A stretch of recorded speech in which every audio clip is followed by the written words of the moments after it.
gonna play now, ready for the show. I'm about to take down, you already know. Get the fuck out of my face now, yeah, you gotta go.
now.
Hello, beautiful people. We are back, round number 3, day 2, and just like that, we are into the drafting phase. Onto the left side, we have the 7 commandments, and they will be banning that Zacian, they will be banning that Florin, and onto the right side, we have the winners of the previous season, Moba Rising Star Season 1, and they're none other than, Team VTT. They did ban that Van Van. and they will be banning that Batsy as well. But at the moment, the Team 7 Commandments, they will be banning a dragon here. It opens up a Uranus. The 7 Commandments, they can go for a Uranus, and at the same time, will Team Wikiki realize this because the Uranus is open? And yeah, they do, man. That's the thing, right? The teams, they definitely have the experience, but look at that. The 7 Commandments will go for that Lapu Lapu. Okay, Lapu Lapu here. But for the counter, are we gonna see a Kalia? Hmm. My tail's been itching for a real Payback fight. time.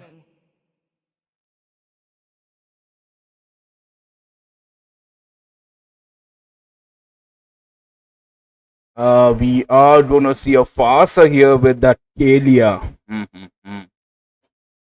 Farsa with the Kalia. Even the Kimi is still open, and I think the Team 7 Commandments will go for that Kimi. That's the thing, right? Sagittarius guides my arrow.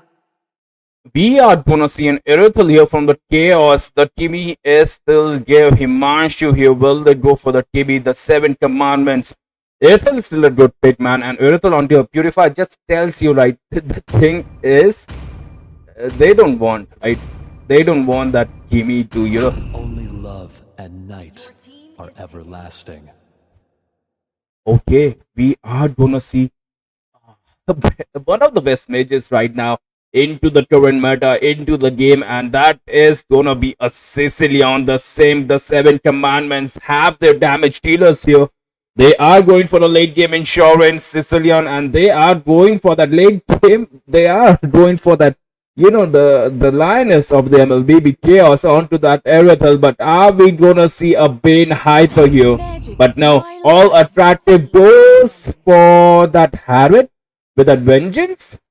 Can work, should work, because the Harriet does have that, dashing skills. But right now, the thing is the Sandbats, right?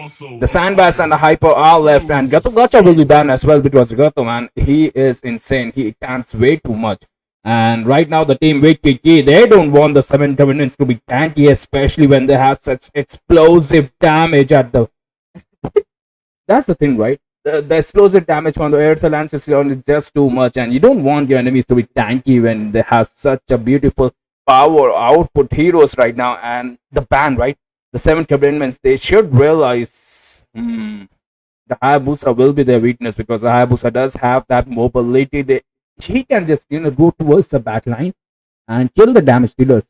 Like the Purify won't work. See value in me? Your team is banning. You should.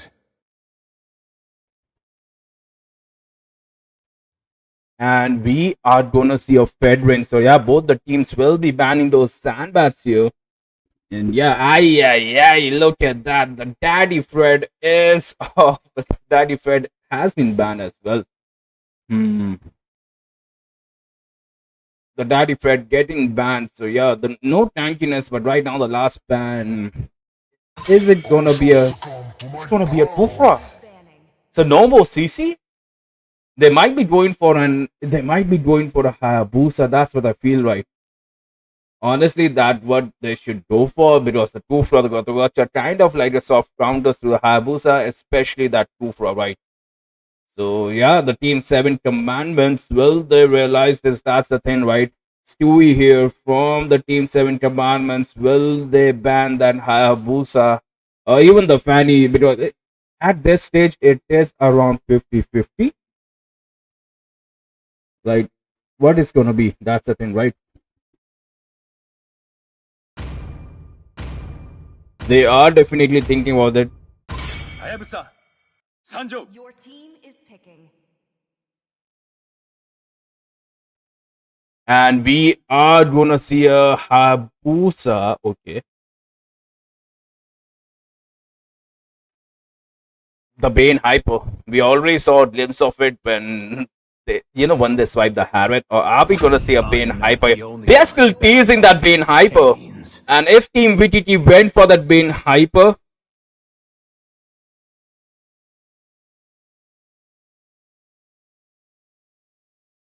the Team VTP, right? They are teasing that being hyper, and even with that, they will go for that 4-way. So they want that Harry. They want that all attractive to play freely around the map. They don't want any counters. The habit is insane, right? The habit is an S tier into the meta right now.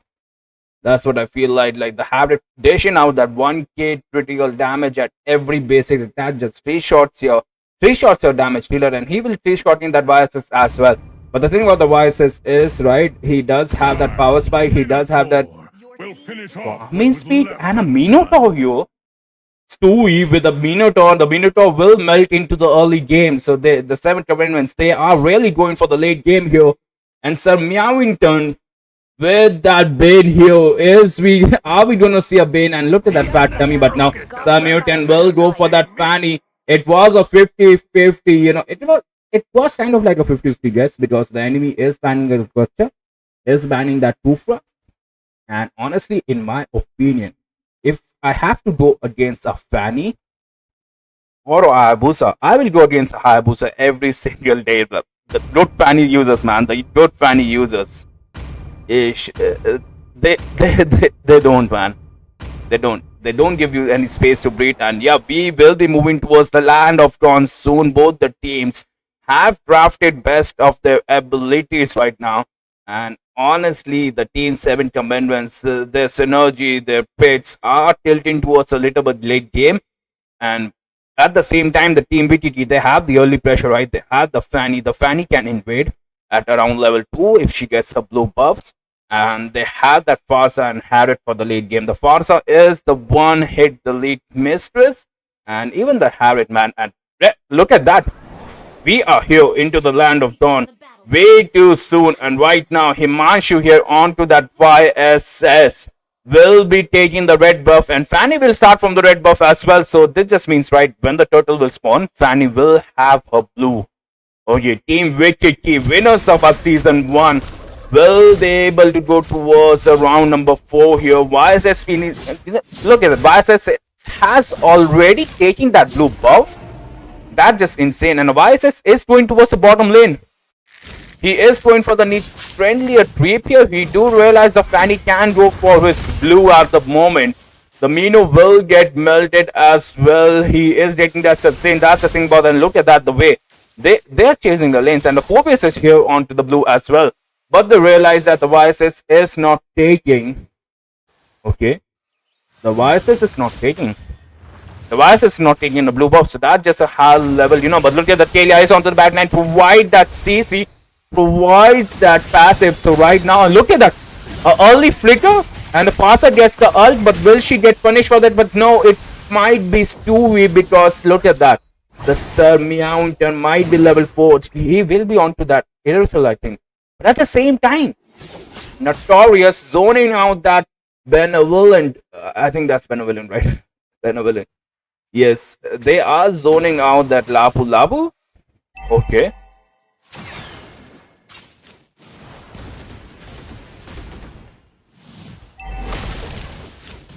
And look at that, the Kadita is there as well. She will get the chip damage from the sim. And this might be dangerous, because look at that, the VTT Fanny is level 4. She is looking for a fight. She will take the creep as well. And right now she does have the capability to burst down anyone. And YSS is all alone. Notorious might be level 4 soon. And that's when I think he will engage. And look at that, the CC was there over YSS, dashes away. But look at that, 4 onto the back line. Abestizi gets that kill onto the Lapu Lapu, but the Notorious, man, he's been notorious. He's been, you know, he's been a menace for that Himanshu. He's still onto that.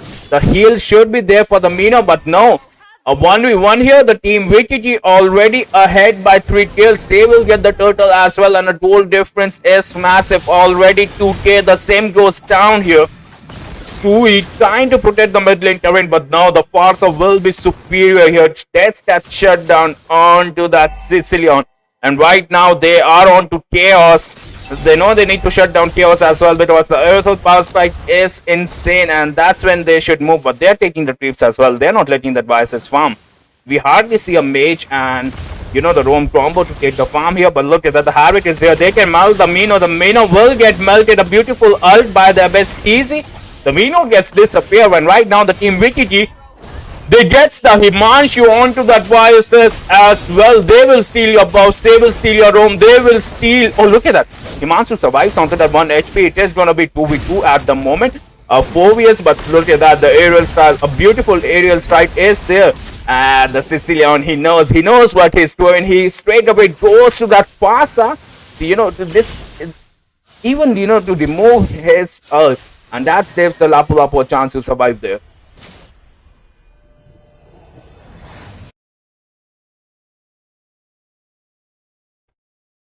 And we might see a gank onto that ball attractive, and look at that, a perfect CC from the Stewie.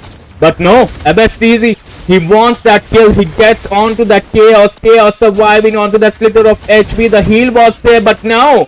The team 7 combatants, they won't go down without a fight. But look at that, that was a beautiful prediction by the Sicilian. He did out that Fanny, and only if there was a little bit, you know, slitter of HP onto that Irithil, she would have survived even the first item. That's what I believe, right? Team Wikiki onto the red side and Team 7 Commandments onto the blue side. The second turtle is here. The Fanny trying to burst down that Mino. That's what I feel like, because at the early game, right, the Mino is way too squishy. He will be feeding. He will be getting melted, but still the Stewie 1-1-1 at around 5 minutes mark is insane. APOSTLE is zoning him out. And at the bottom lane, we have the battle of the MMs here. Okay, the Fanny gets the turtle here. But this might be a bad fight, but no, the aerial strike is there. A bad fight might be for the Team 7 combatants because the Fanny is onto the back line. The stun is there. The Fanny can go down, survives onto the 1 HP yet again. But right now, the Irithil can get the double kill, but she needs those eyes. Some 3 people onto the bottom lane and no support for the Chaos. And what does Chaos do? He goes back inside the second tier turret. Wait for the Stewie. That's just a brilliant game sense here for the 7 combatants. They will fight when Stewie is here, but the Stewie, man, he gets melted. He gets melted way too fast. 3 people were there, and Chaos, man. I can bet the Chaos is like, I told you the tank is there, but they are onto that 4vs. 4vs killing them without anti-heal might be, but the turret will help. Turret gets that kill onto that. Fanny can go down, survives onto that 1 HP, but look at that. Who is here? It's a flying lady. She can do a wombo combo and kill that, but she misses that wombo combo. The aerial strike are here. Lapu Lapu contest, but no. The Lapu Lapu, if you have attacked there, I think he would have gotten the right sleep, but look at that. They get that kill. They get that kill. They got that kill onto the Harriet, right? The Harriet has been killed 2 times, but at the same time, Virtual hasn't been. She will be farming, but no. The Team Wiki, they are ahead into the objectives. They got the top lane, they got the bottom lane. At the same time, they are onto that Fanny. No. The Fanny survives yet again. It was the battle of the red trees at the moment.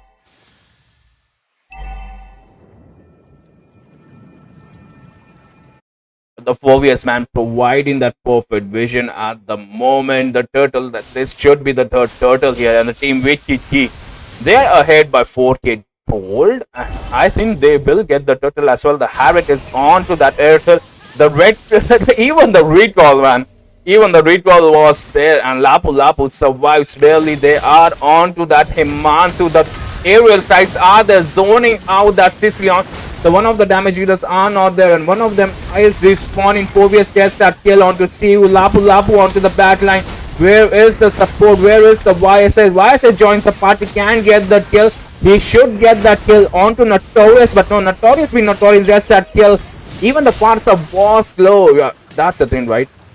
The Team 7 combatants, they do have...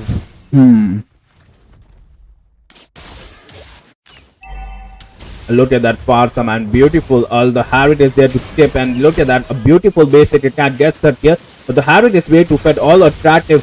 There is no CC. Even the Stewie is getting melted. Chaos barely helping his teammates here. Stewie lives to fight another day at the moment. But right now, the Stewie, he can 1v3 this at this moment. He does have a flicker that is onto that CD.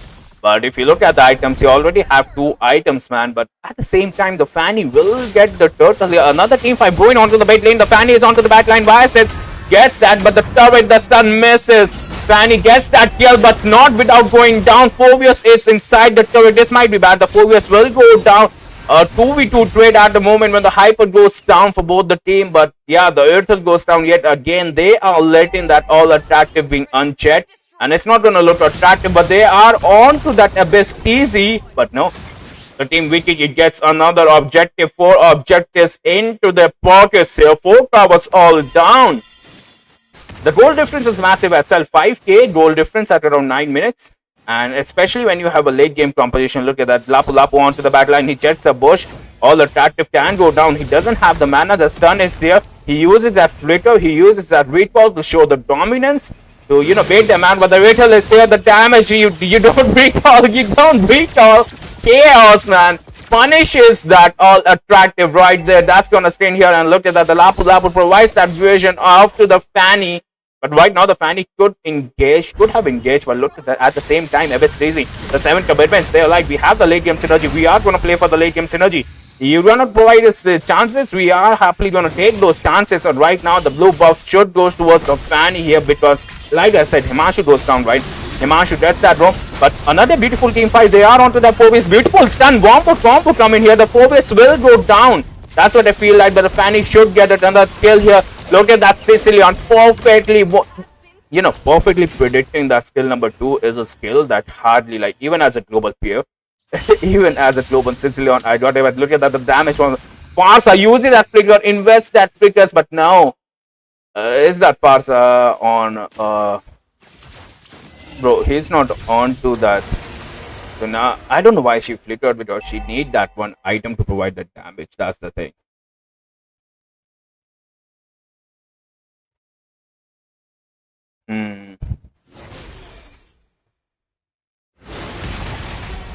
The team Wicked, they are going for the dinosaur, they are going for the Lord, but at the same time, the 7 commandments will return test whether they're playing the lanes. The lane pressure will be there. Harriet is onto the bottom lane, so his eyes is onto the turrets.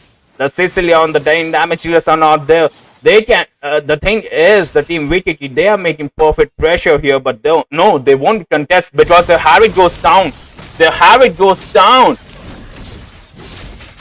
It might be a mistake here because right now the team 7 commandments, they can go for the Lord here when the Harriet is not. It's a power spike for them. The Farsa uses that bird, so yeah, the next team fight, no bird will be, but they are here. The stun, the Sicilian gets that skill too. They might get the turret as well, but the Fanny trying to secure one more hit on the turret. And yeah, objective is here. First tower for the team commandments, and this is where they come back. This is where they swing back into the game. That's what I feel like. Game Wicked are the champions of Moba Horizons of Season 1. Another beautiful gets that chaos, but Fanny won't be there for the retribution. Lapu sustaining the sim, providing that damage, and a beautiful retry here. But look at that, who is here? All attractive is here to carry his team. Lapu YSS going to do that damage, but no, 2 people down, and YSS is on to that all attractive. And look at that, who is here? Farsa is here. She does have that aerial stride, but no. She won't invest that. She should invest that. The investment is there. Lapu goes down. This Lord might be defendable, especially when there is no CC. There is no Lapu to shut down that Harriet, and they will gladly melt this, Lord at the moment. And the team 7 commandments, right? They needed the late game, so they got the late game as well. That's what I feel like. The Harriet was pushing towards the bottom lane. He was trying to play the, have some lane pressure. Look at that, the same onto that ice, onto that frozen ground here. And the Mino will be tanky here. The Fanny can one shot, especially the squishy heroes. Look at that, the Farsa aerial strike is there. He is onto that Sicilian. They need to shut down that Sicilian. 4-4-10 massive against the Fanny here. And even after the lots, the objectives are into the favor of the team with Kiki. The 7 commandments, man, they were behind. And right now they are ahead in the goal. Like, they are still behind like by 5 kills. But if you look at the goal, they are ahead by around 500.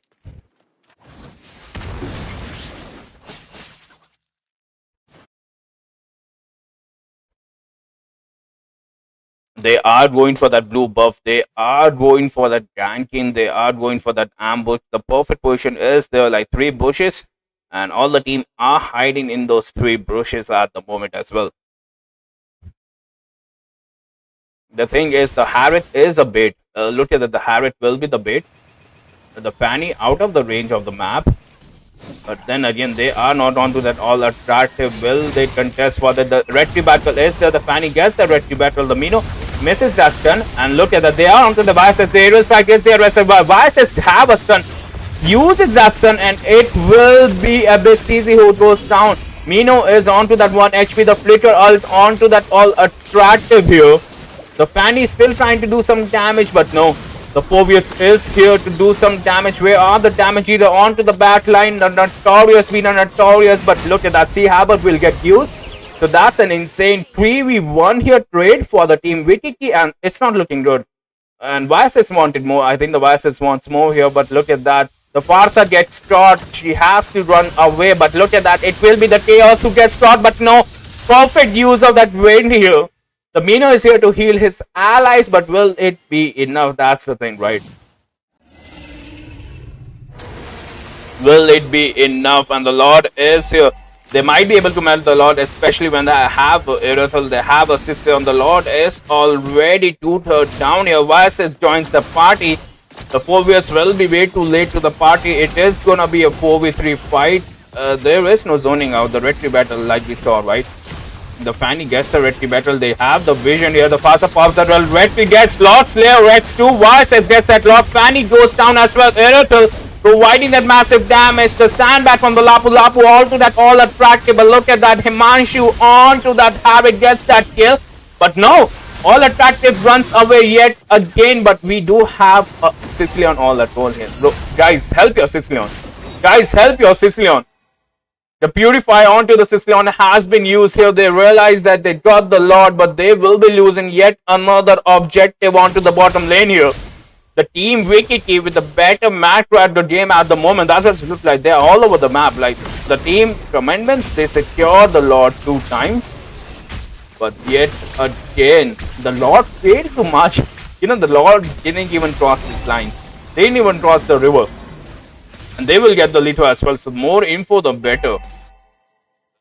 It seems like the team 7 Commandments, right? They are winning the Lords. But somehow they are losing the lane. Somehow they're losing the map presence. And that's just brilliant for the team Wikiki. That just shows you, you know, the champions of the Moba Rising Stars Season 1. The difference is there. The map difference is there. Like they lost the Lord 2 times. But the Lord, both the times the Lord failed to cross the river. And look at that, the Vices goes down solo onto the Harriet. Lapu Lapu here, providing the damage. They didn't get that stun. The CC is here to provide this as well. The Kalia joins the battle, uses that flicker. All the immortality will get used, but at the same time, Erythel is onto the back line. The Phobe is trying to do some damage. The Mino provides that CC here. He is all alone, but it might be a bad buy because the Fanny joins it. The Sicilian providing some damage, but base, man, the base. You don't want to see your base like this, but at the same time, the mid lane is getting pushed by those minions. So that's a good thing, but I don't think so. I don't think so. The tower will get pushed.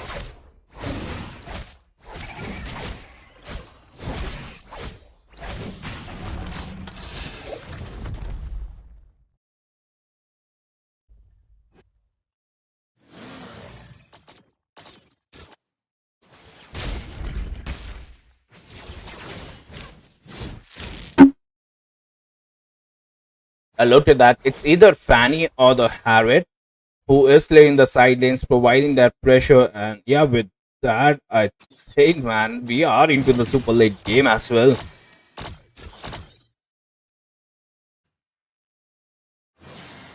Give me a second. I will be right back.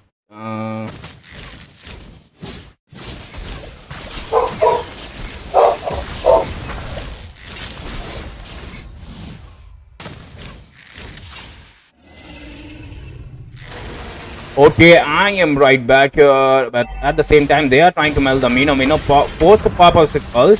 He will use that healing spell. The Fanny is onto the position as well, but they are onto that Mino. They realize the heal is insane. The Mino uses that flash of Oasis, gets kidnapped by the Kalia, man. That's a dream only a few can achieve. But at the moment, the team VTT, they will contest for this lot. They should go for this lot. The third lot, the 18-minute lot is here, and the team VTT is taking them. And honestly, the team 7 combatants, they no man, they just have to defend this.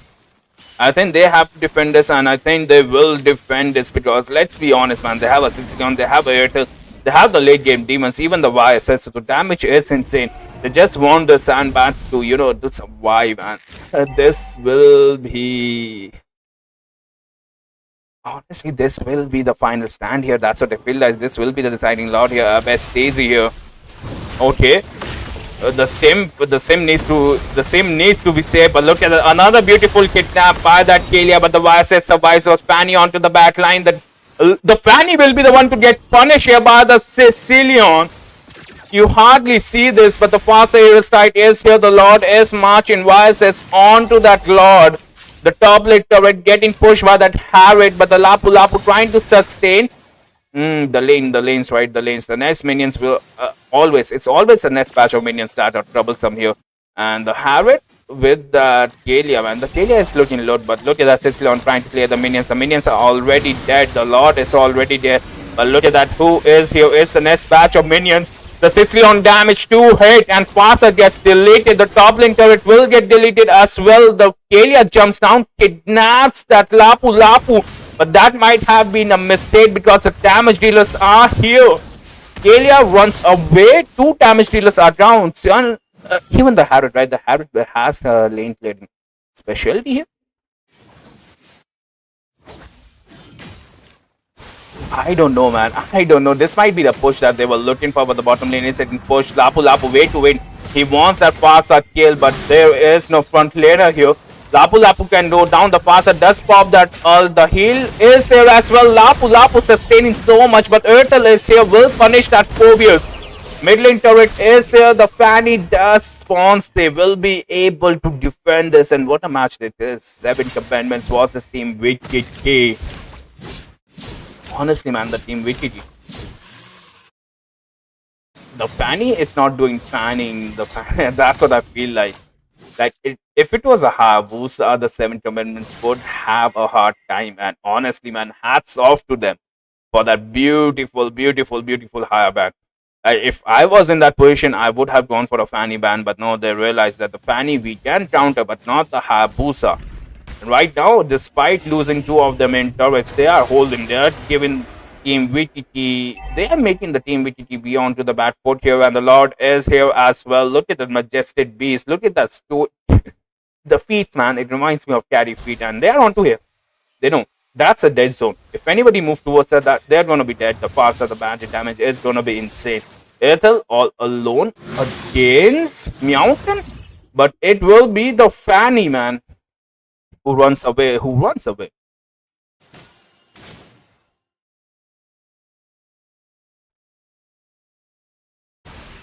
Man, the team VTT, they are already onto that Lord. They realize the Earthel will not be able to join, but where is that Harriet? The Harriet need to, need to give it a hand here. Because without Harriet damage, it is way too hard. But look at that Mino. 2-man ult here, but at the same time, they are marking that Sicilian. But no, the Lord goes towards the Fanny. Oh, look at that. A perfect CC for the Mino. Even the Phobius can go down. Lapu gets taken down, but that word cost 2 people down here. Only the damage dealers are left. The Fanny and the Harriet. The perfect 4v2 defense here. And right now, the team 7 commandants, they should push for the mid lane. This is the red, but at the same time on the top lane, it is going to be a Fanny. But Fanny getting harassed by a Sicilian. You hardly see that. You hardly see that, man. You hardly see that. Eesh. This Lord will be defendable as well. We will be moving towards a 25-minute mark here soon, because I don't think so neither of the teams will take a fight here. What a beautiful match this is.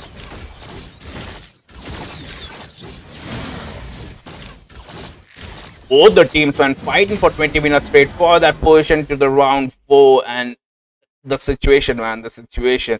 It's just getting better and better as we move forward. And here's the item, and the Lapu Lapu will be going for that boots. I don't know why at this moment most of the teams, man, they just sell the boots, but neither of the teams, man, they have sold that boots. It might be a mistake, especially for the Fanny, right? The Fanny does have that cable. She will lose her retribution. I think that's why. But then again, it is the late game. He is. This might be bad. This might be bad because 2 damage dealers are there. That's 2E, man. He will be tankier and tankier. 24 minutes game here. The Fanny still harassing. Can go down because there is no mana, man. She is recalling the. Look at that Sicily on a perfect predict here. The chaos will not. He's not gonna spare that, and they can push the bottom lane now. I think they should push the bottom lane. The YSS will be clearing the lanes here. It is gonna be the Lapu Lapu, man. Lapu Lapu, where are you going? You have to be with your team here. Because look at that, the Kalia, the Harriet is there, a perfect ult onto the back line. But the tower will go down, but right now they need the damage. The Farsa also onto the Natalia, but sadly, the Mino will be the one to go down. This might be a bad fight, especially when the Lapu Lapu was near. The Lapu Lapu joins the fight here. The Airtel is providing damage. YS is still clearing the lane. The freeze is there for the same, but this might be it. The same goes down, but not before providing the damage. Airtel will be the one to get melted here, but no, she runs away. But Lapu Lapu, the real MVP, gets that kill onto that Kalia. Get a kill, bro, get a kill. But Lapu Lapu is all alone, and the team VTT is alone as well. YSS will be taking a lot here. Will they able to contest it? But now the 7 commandments. What a fight that was. The Lapu Lapu, but the way they disengaged Lapu Lapu, the way the team VTT marked those damage dealers, that just shows experience. And right now it is going to be a YSS and a 1 Dream, and I think this is it for the team 7 commandments. They took a fight without the hyper. They even went way too inside, and the team VTT, they won't provide second time. They are inside the turret, they are marking. The immortality has been popped, and the base has been disappeared as well. A 24 minutes match here, and honestly, I think it's the Lapu Lapu, man. The Lapu Lapu would have done way too much there, man. He was kind of like confused there. Like, should I go for the Kalia or should I go for the damage dealers? And damage dealers are always the answer. And look at that, the same with that beautiful 10 onto that Sicilian, or 10 or 10. Sheesh, man. And I think with that, we will be taking a short break. We are already behind the schedule. We do have giveaways today as well. So like the stream. And even the Apostle MLBB is coming. So, guys, just like the stream, show your support, and we will be right back within 2 minutes.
Nah.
This land is our homeland, and it will soon be your burial ground.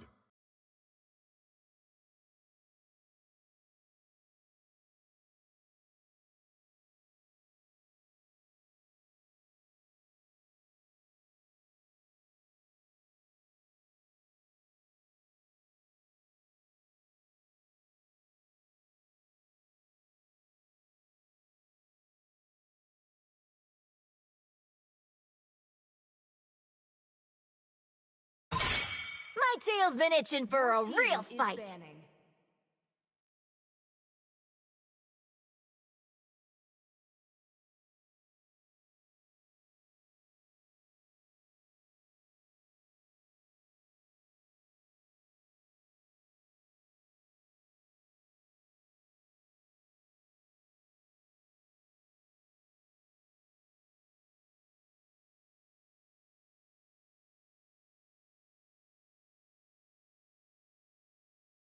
I am not the only one bound by these chains.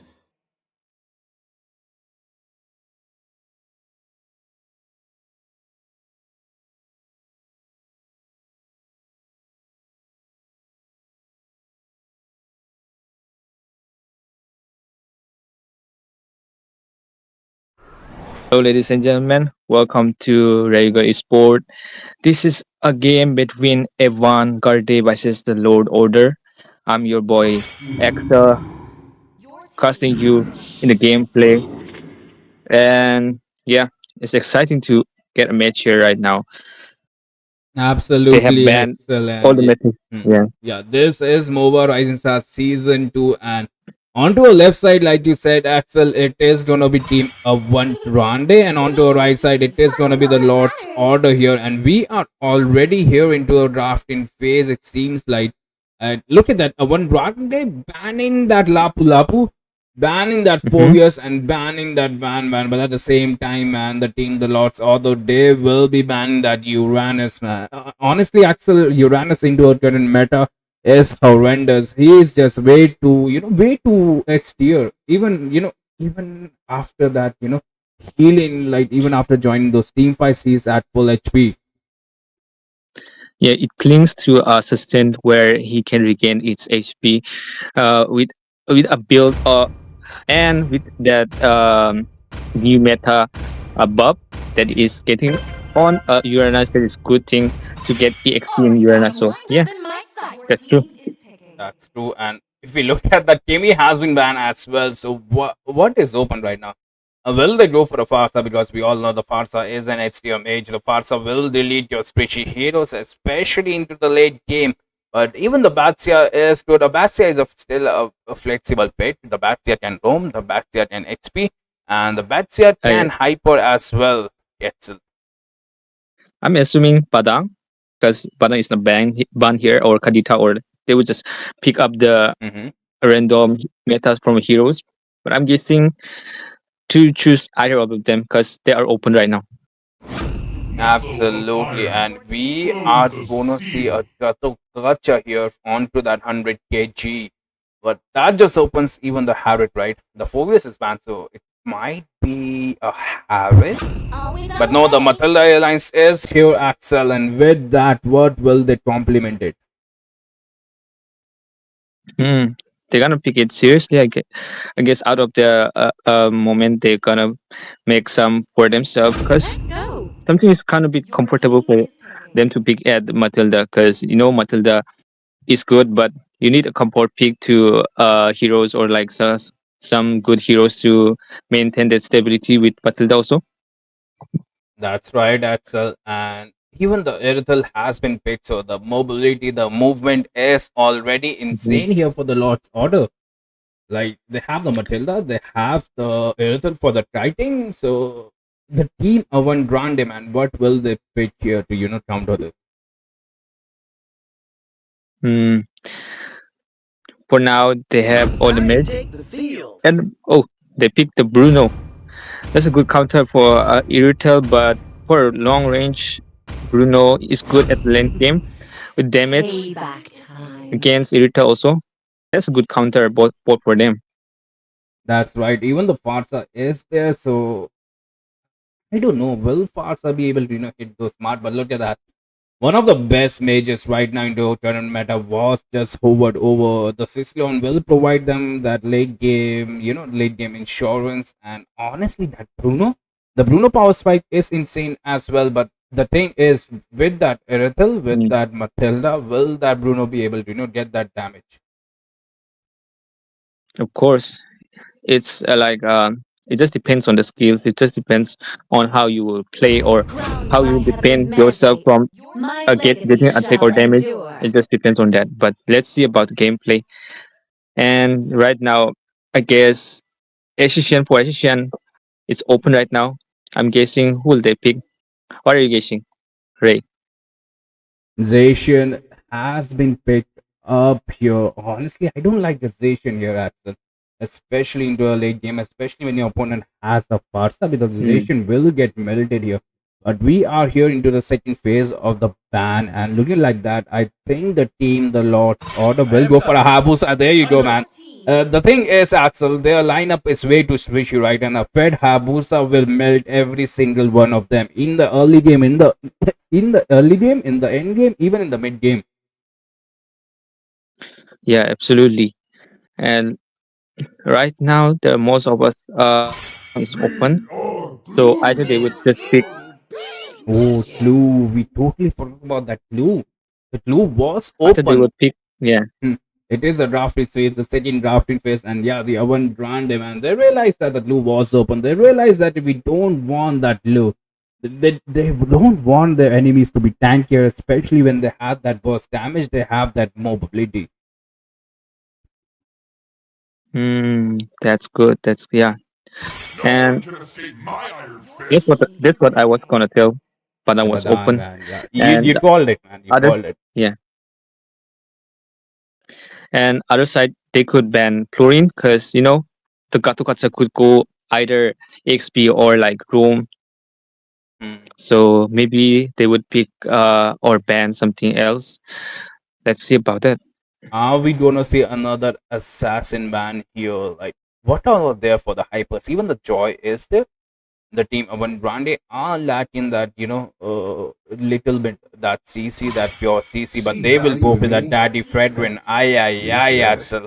Daddy Fredrin gets taken down. So yeah, their objective is simple. They don't want their enemies. They don't want the Lord's Order to get that tankier heroes at the moment. But Looters here, Ceto plays Looters is gonna be here. Is he gonna go for a Looters?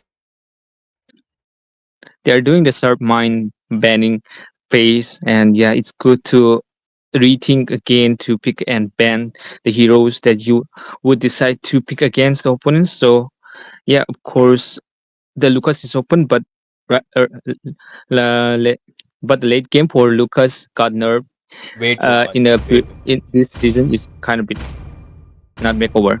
Yeah, absolutely, Axel, man. The Lucas, man, he took a hit, man, especially into the late game with those nerfs. And we will have the lady CC here with that true damage, with that sustain, and with that monstrous health into the late game. So right now, it is going to be a Roger.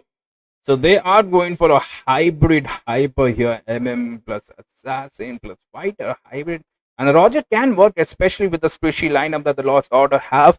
But honestly, they need a sustain because I don't think so. Gacha can sustain even with that healing spell. They will be lacking into the front tanking, even the front sandbags will get melt for that. El Guapo onto that Kufra. So it's even a Franco. Are we gonna see a Franco debut here? Even the jawhead. Wait, let me. If they go for a jawhead, the team lost order. They might be go down, but no, they will go for a chip here. They need that rotation. They will be ganking left and right, crazy here. The Lord's order. How will they? How will they counter this here, Axel? Yeah, of course, they need a rotation. I guess the rotation goes more better for chips because Gato Gacha can be XP or roam also, but for the time being, chip can teleport also. Chip can also attack also. It's quite thinking of these picks right now. Absolutely, like the optimal picks are there. The thing is, both the teams, right? They are inside. each other's mind, and we will see a lane here. So their team is squishy. That's what I feel like, and a squishy lineup against a Bruno can get punished, but at the end of the day, it depends, right? How you play the heroes. Yeah, of course, yeah. Ling has a good rotations like a Penny do, because you can go around get the objectives very well. And yes, Roger in meanwhile has to get through the team fight to get the objectives. I guess that's what things are going to get in this gameplay. So let's begin. That's right. We will be moving towards the land of Dawn here. Both the teams, man, they drafted with the best of their abilities, and right now it depends on to their skill. Like the battlefield, it's all about the skill. The mind games are already being played, and yeah, a special lineup against a decent, balanced lineup. And with that, Axel, we are actually here into the land of Dawn. Both the teams will be marching towards their objectives soon, and they will be helping their hypers as well. Hmm. The quicker, the sooner they help the hyper, the more the goal they would the main objectives they will just try to get in. So it's better to help the hyper. Oh, there is Matilda going on rotation right now, probably, and in the bottom lane they are trading damage right now. Bruno versus Irrital. They will be trading the damage, but it is the limbs, right? They are going to play it safe, but look at that. We might see another beautiful battle on the top lane.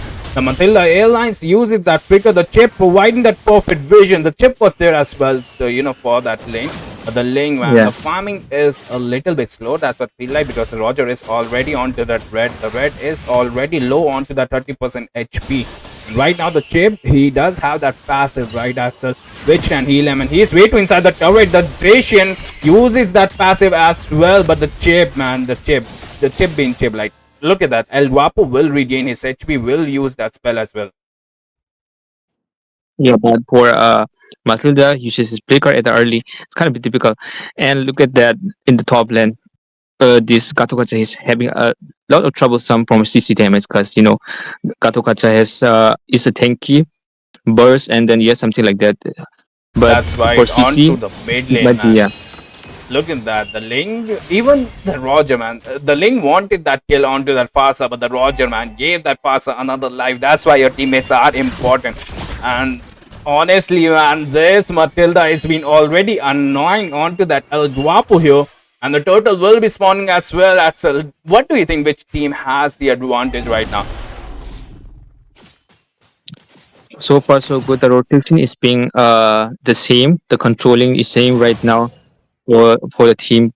Between they are running down for a turtle, but they need to be precise about how they would engage. That's right. The Roger is already onto that turtle. They are onto that chip as well. The portal has been lost. The Bruno joins. The AOG connects. The taunt is there as well. The Farsa uses that aerial side, but the Link is onto that chip. The chip, should he go down? He should, but at what cost? But no cost. The Link goes away, but it's already 1-1. And I think the one Dragon can take the turtle, but no, the Roger won't. But they get the kill as well. The Lost Augur gets that kill. And the goal difference is in favor here of the team, the Lost Augur. But the chip is here. The stun will be able to provide. But no, Irithel uses as ult to run away here, Axel. Yeah. There was a good transportation for Chips, but Chips got knocked down at the time. And here he's given a good rotation here. He got the turtle. Rotation. Zacian survives onto that 1 HP, but the chip, man, he is still providing that vision. He doesn't have his ult. His ult might be on CD here. The Roger is here as well. The chip will get punished because the Airtel is here. He doesn't have his ult, so no more backup for the teammate. But at the same time, the Zancro here onto that Bruno will take that gold creep happily and will take his lane as well. The extension going on with the chips is quite bad right now, because he has to go with the transportation with the rotation also, but he's not doing that exactly. The point is that they should take the objectives, but they shouldn't extend more or less or just take things too far. Because in the late game, they need something to patch up with those heroes or opponents of the Lord Orders. That's right, and I think yeah, like you said, right, the El Guapo here is definitely overextending without its all. He is giving those skills to the Link, and a pet Link is dangerous. But look at that Xantro, he is playing it safe. He is taking all the issue. He might get ganked here, but no. But at the same time, the Link is just standing on the wall. He will contest for the blue buff. But look at that. The perfect CC was there as well. They are on to that psycho place, but the stun is there. The Link is there as well. The Link does have his ult. The healing spell from the 100 kg is here. And right now we might see a team fight going, because guess what? El Diapo is here. He does have his ult as well. But will he contest? Will they invest that ult? That's the thing, right? And honestly, I think it is real carry who will carry his team here. The portal is there as well, which will do. But look at that, a beautiful ulti onto the back line. The Lost Order might get melted here. The Bruno get the damage. The AOG misses. A positive trade as the Seeker place goes down, but right now they are low onto the HP. They cannot invest this. The Roger onto that Erythelia. Farsa does have that CC. Will they escape? But no, Zacian gets the double kill. The Link is back onto his blue buff. And honestly, the Turtle, man. The Turtle goes to Avandrange as well. So the goal difference shouldn't be that much. But that team fight, man. That team fight. A beautiful team fight coming here for the Avandrange. Yeah, the goal difference from the, I think from the like bottom lane, Bruno is getting quite down, because for Irtel he got his first item that is going to offer, and Bruno hasn't got his item in their goals. The Bruno goes down yet again. Wonderful combo coming here. The CC lot is there as well. Erythel already 1.5k gold. Around 1000 gold ahead here, and Farsa might be the next one to go down, because the CC is here. But no, the bird save himself. The chip gets that portal. All man onto that poor Senpai. Erythel goes down. A wonderful gank from the El Diapo, and honestly, I can see them coming back into this game, Axel, if they if they're able to do that a couple of times. Yeah. For now, the third person is good, but it should be with the team fight for. Then they are going for a loan for Irritel, but it's good for clearing out Irritel first. But the team fight, they should be able to get some 2 or 3 knockdowns, and at least. But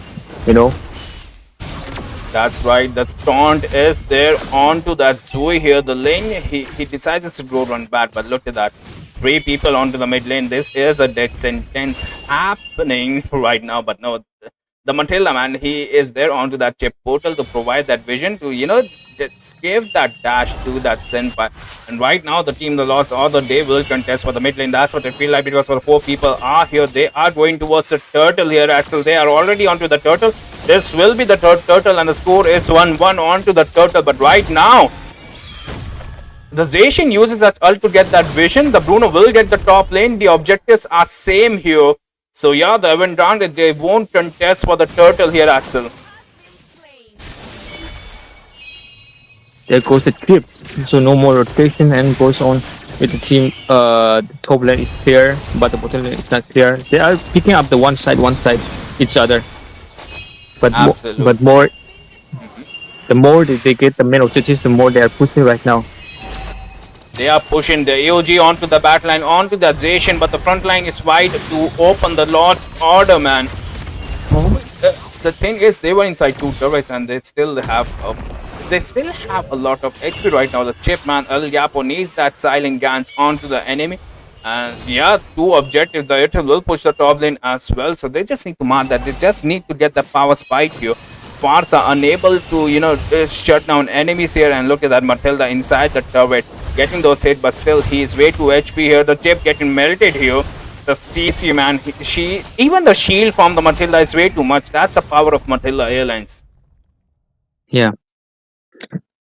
And of course, there are some thoughts about this. The red team has been quietly abusive for the blue team, because the room are getting smaller.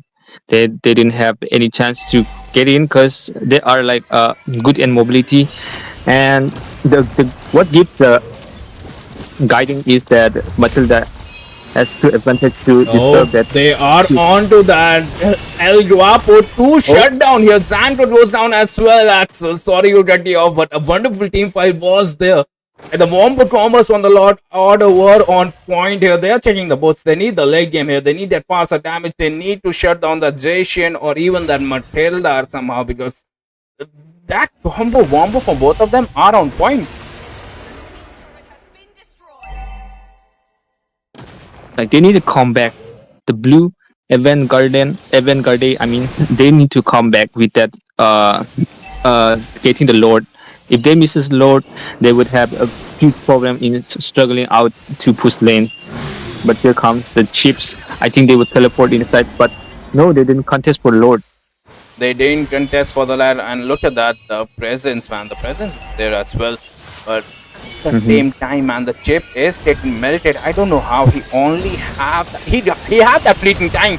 No wonder he is getting melted here. He need those items ASAP, and the Lord has been secured by the Lord's order as well. Will they able to end this, because the tower shields are there. The tower shield will get used up onto the top lane. The lane the Lord is marching. Ultimately, like the item that Chip has built so far is that fleeting time, but you know, Dominus Eyes would work out for a time being, and you know, that's not a mistake, but you know, if we pick up a Dominus Eye, it would be sustain for a. Definitely, the stun is there. The Sparks are providing that damage, but they need the items. The Lord is knocking down onto them, Axel. The Lord's order will go for the base here. I think they should, because the base is 1 HP, and that's it. The Lord's order will be moving towards the round number 4 here. A 1 grande. Sadly, the journey ends here. And what a beautiful match this was, Axel. And honestly, I think the chip, he provided that, what do you say, kind of like early advantage to the Lord's order, because they had a better draft, honestly. Yeah, and even the overextended got a little bit problem for the team to get like a coordination very well, because you know need a coordination for a time being, and the chip doesn't give a coordination for the and does get the irritor earn so much that it got so much damage with the item, and it builds a lot of a difference for the team. So also that's the main thing, that the coordination should be at the moment. So they didn't get the coordination very well, so that's the point that they have not able to catch up, or they had not even to help the teammates in the time. That's right. And yet again, the Lord's order, man. What a beautiful match that was. And honestly, when Grande, even Rayuga, right, his Earl get missed a couple of times. That's what I noticed. They had the late game brass as well. They had the power spike. But then again, the Lord's order, they knew they were onto a timer, and they locked the base onto the first Lord as well. And I think with that, we will be taking a short break, guys. We do have giveaway at 125 likes as well. We will be doing a Starlight giveaway. So don't forget to like the stream if you enjoy. And yeah, with that, we will be right back with the next match.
9.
This land is our homeland, and it will soon be your burial ground.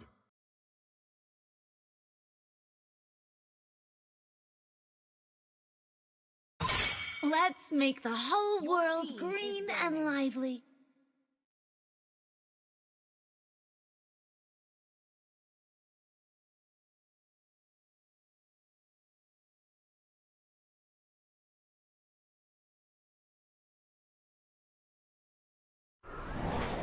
And hello, beautiful people. We are back, and this is gonna be match number 3, and it's your favorite team, Yellowstone versus Team Asur. And with me, I have this beautiful person who will be talking with me. Asur, how are you? And are you excited for this awesome match? Yeah, I'm good. I'm good. How about you? Like, I'm excited about this game. Let them play the hero. Yeah. Already here on the drafting phase. Look at that team, Asur, man. They will be banning the XP laners, right? Both the teams, man. 3 XP already banned. Yep, absolutely. 3 XP and 1 support that is totally troublesome for the team because with this healing effect to the teammates support, and yeah, it's a good ban. So far, so good. So far, so good. And yeah, the team Yellowstone, man, they are banning every single, not even the single, every single broken healing hero, that Florin, man, that heals, that removes that anti-heal debuffs, and that Uranus, man, who is a monster, not even a danger with the healing. But look at that, 3 HP bans here for the team Sword. So they're heavy onto that HP bans. They want to dominate that HP, and right now we have to see what HP they will pick here. I mean, I think the red team. Always on the way. All right, that's a good ban, Matilda, because Matilda is kind of a bit poked with the disturb and guiding out the team when it's getting a team fight. Yeah, that's true. It should be banned. That's true, and we saw into the last match itself what Matilda can do. She was all over the map. She was providing those shields, she was providing those dashes, and she was providing even that damage, that CC onto the main damage dealers for the team of Vendrande. And right now, the first pick is here for the team. So rip me here. What will they go? Because honestly, they banned the XP, right? So they should go for the first pick XP because they made their comfort zone the XP later. But they will be going for a YSS first pick. The farming demon YSS. It's gonna be 8 minutes, and your YSS is already 15 minutes. But into the counter, yeah, the Yellowstone will go for a Harriet first pick as well. Most probably because the Povius is banned itself. Yeah, beautiful pick right now. Because most probably YS can, yeah, you said that Povius is banned. Good for a Hari to pick up. And in the other side, YSS is quite assassin type with quite a mobility that can engage in fight and team fights and death out any ultimate from the opponent. So yeah, YSS is quite a good pick. Even the Badan, man, the team Yellowstone on to the red side will take that Harriet and Badan. So the wombo combo, the stun, the sustain, the dashing is already there. And are we so holy shit, no man. Are we really gonna see an Estes here? Especially against an Harriet, a Badan, even when a Tamila is open. This might be a death sentence here for the team Asur, but now they will change it to CC. Honestly, the CC, it's still decent, it's still good, but it's all about the late game, right? A CC with a vengeance can sustain way too much from the Harriet and even the Badan. Yes, it is good. Oh, that was what I was not expecting. Yeah, the Kimi, I forgot about that. The Kimi, I forgot about that. Wait, yes, we both did. We both did that. Payback time. A Farsa pick here as well. So yeah, the Farsa will be one hitted. The Farsa will, lowering the HPs as well. But the Kimi, like you said, that's like you pointed out, we forget about the Kimi. The Kimi is going to be a menace, especially into the mid lane. But the Farsa is, I think, is the perfect counter because the Farsa can clear the lane against a Kimi, because most of the times that I've seen matches, man, the Killy, man, she dominates the mid lane. She she won't even let you be level 2. She is gonna freeze out lanes. You can be sure. But right now here, Team Us, or what will be their sandbags, because uh, they have their and they have their room left here. Yeah, exactly. But the Badang his crack wouldn't work on those heroes, right? The yellow, like yeah, the team also has pick up the good dash heroes, the mobility heroes, and yeah, it's quite well to dash out Badang's piece cracks, and when it's gonna attack, yeah, quite impressive to learn about the attacks and then picking up the opponent's heroes. That's right. The Baxia man has been banned from the Yellowstone. So they're like, we are not going to give you Baxia because I think the champ official is an Indian rank in Baxia, even the global. So that was a wise choice because even the Baxia man, he the passive onto Baxia is insane. That's like a free glowing wand with that damage reduction. It's way too much here. And the team Asu, they are definitely thinking about the ban. And right now, high booster ban might work, but no, they will with the Roger. The Wolf of MLBB has been banned, so they don't want that high damage, getting immune by the first skill Roger onto the battlefield. Yeah, because they're like a squishy, and they need to ban Roger because Roger can be quite aggressive for the team to cool down Rogers and getting back from Roger also because Roger can manage to uh, at the late game it can get most of the time damage. That's right, and the Tufra will get banned as well. So the Yellowstone man, they might be going for a Fanny, but look at that team are so right onto the track here, and they will be banning that Fanny straight away without wasting a heartbeat. But the Paquito here, so the Badan is going to go for the roam. The Paquito does counter CC, does harass that CC. Not exactly, he is kind of like a soft counter, but the thing is, he will be winning that lane with the Paquito, and Harvey on to that Paquito against Pegasus. And let me just remind you, Axel, that Hani Mhm. G is a Farsa global player as well. Oh, so so this was it works for the team to do not pick up Penny, and yeah, they were just thinking about that.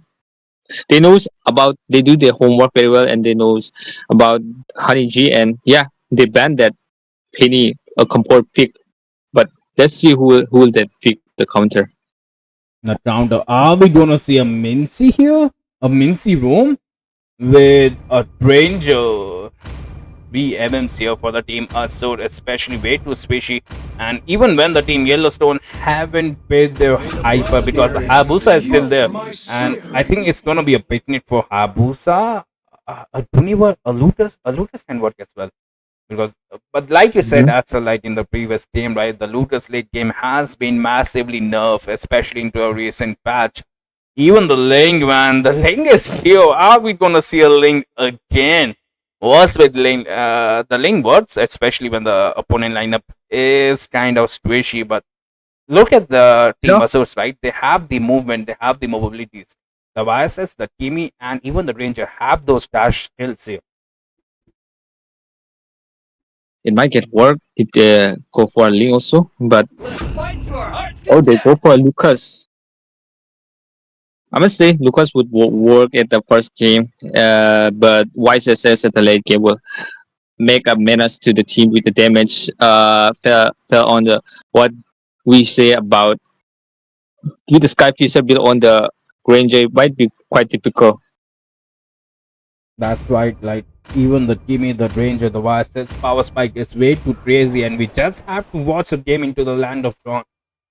Both the teams they did draft to their best capabilities, and right now it will be up to them to how to use them, how to use the heroes properly. And let's not forget the Haveth is onto that purifier, so he is gonna be super slippery, especially with those dashes. He will be dishing out those massive damage as well.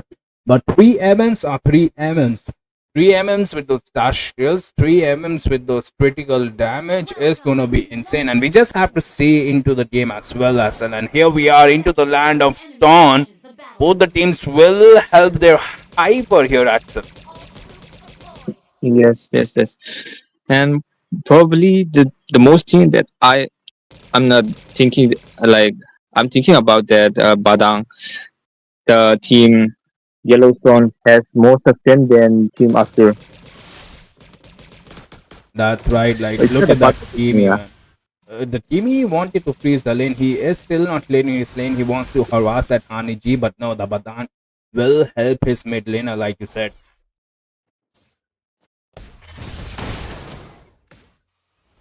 Oh, champ official, he realized the Farsa was missing. Invest that flitter to, to save his life. And I think, honestly, that was a good trade. But right now, the narrative here for the team Yellowstone will take that gold Dido here. The Lito gets taken by the team Asur as well. So, yeah, they will have the vision. The Badan will take out that Lito as well. But look at that. The Ranger gapping a habit into the early game. We hardly see that. No, that was quite a mistake for Kimi to use a flicker, but quite well to do damage for, but it get revenge soon. Probably there is nothing going on. Probably I mean the Pagito is getting a quite low HP to engage a fight with CC. To be going a while right now. Definitely champ official. But look at that. The perfect rank is on to that YSS. Main caps gets the first blood here. And the total will be spawning in a 10-second. But look at that. Farsa gets to onto that Kimi as well. Mincy Rome Rip Me isn't working. But at the same time, man, the Paquito did get harassed by the CC. So he or she will be level 4. Pegasus here will get to that level 4, but look at that Lucas, man, taking away the farm from the YSS because he knows, man, the YSS is way too insane, way too, way too spread onto the farming speed. But right now they are onto that. The stun will hit, but no, it's a Lucas. You don't fight the Lucas without the anti-heal here. Rip Me survives onto that 1 HP, but right now they don't have anything. The team also don't have anything, but no, Aniji won't let him live as well. A 0-5 already already, and it's not even 3 minutes, Axel. Of course, they don't want the late game, so they are trying to push very hard at the moment. So they got to be at the early. I said that they might be quite difficult because Lucas has picked, but for the time being, at the late game, there might be a snowball. They might have that goal and then take down the. Oh, look at that, Badan. Perfect wombo combo. The backup is there as well, but no, a perfect flicker. Rip Me with that perfect ult as well. YSS will he get the kill, but no, Narrative survives onto that 1 HP. 4-man gang onto the bottom lane, but yet Yellowstone survives. Teen Asur, they need those scans, but at the same time, a few skirmish, a little bit skirmish on the top lane, but both the HP laners will save. But look at that, they were anti onto mid lane. Look at that, aerial strikes were on point. The Naruto is chasing. He is on to that Mincy because they know the late game Mincy is going to be insane. And again and again, we are looking at a perfect hook here. A perfect hook, but sustain was not there. 4-man gang and 0-7, 0-8 lead as well. Even on the top They're lane. pushing so hard. Yeah. They're pushing so hard, and the engagement or rotation going on right now is quite not good because Mr. Rome is not working very well because they're getting a lot of goal out of them and the main objectives very well. So it might be very difficult to have head-to-head engage without the itemizations, without the goal. Absolutely, like the initiation was there, but it's the items that goal lead. Look at that, another beautiful ult here and a shutdown. They get the 300 gold that they needed here, but look at that. What's this? The backup is here onto that YSS. Rip Me. Fail to recall here. The Farsa gets the damage. That's a massive damage onto Mixed as well. Yeah, but the bait for ulti is kind of they have to wait, and the turtle has spawned right now because they shouldn't do the engagement against YSS, even though Naruto has the Lucas is going in for charges. But let's see if they will contest or not. Still, they don't have that retribution. That's right, and look at that. Even with that wombo combo, the champ official manages to survive. But at the same time, they will be losing the turtle here. It's all about the lead, right? The Yellowstone are in lead by the 7 kills, so they will have the map presence. They do have the Farsa, so the rotation will be fast. The Mincy trying to hook. Will they hook? That's the thing, right? A simple hook, but no hook. But the purifier has been used as well.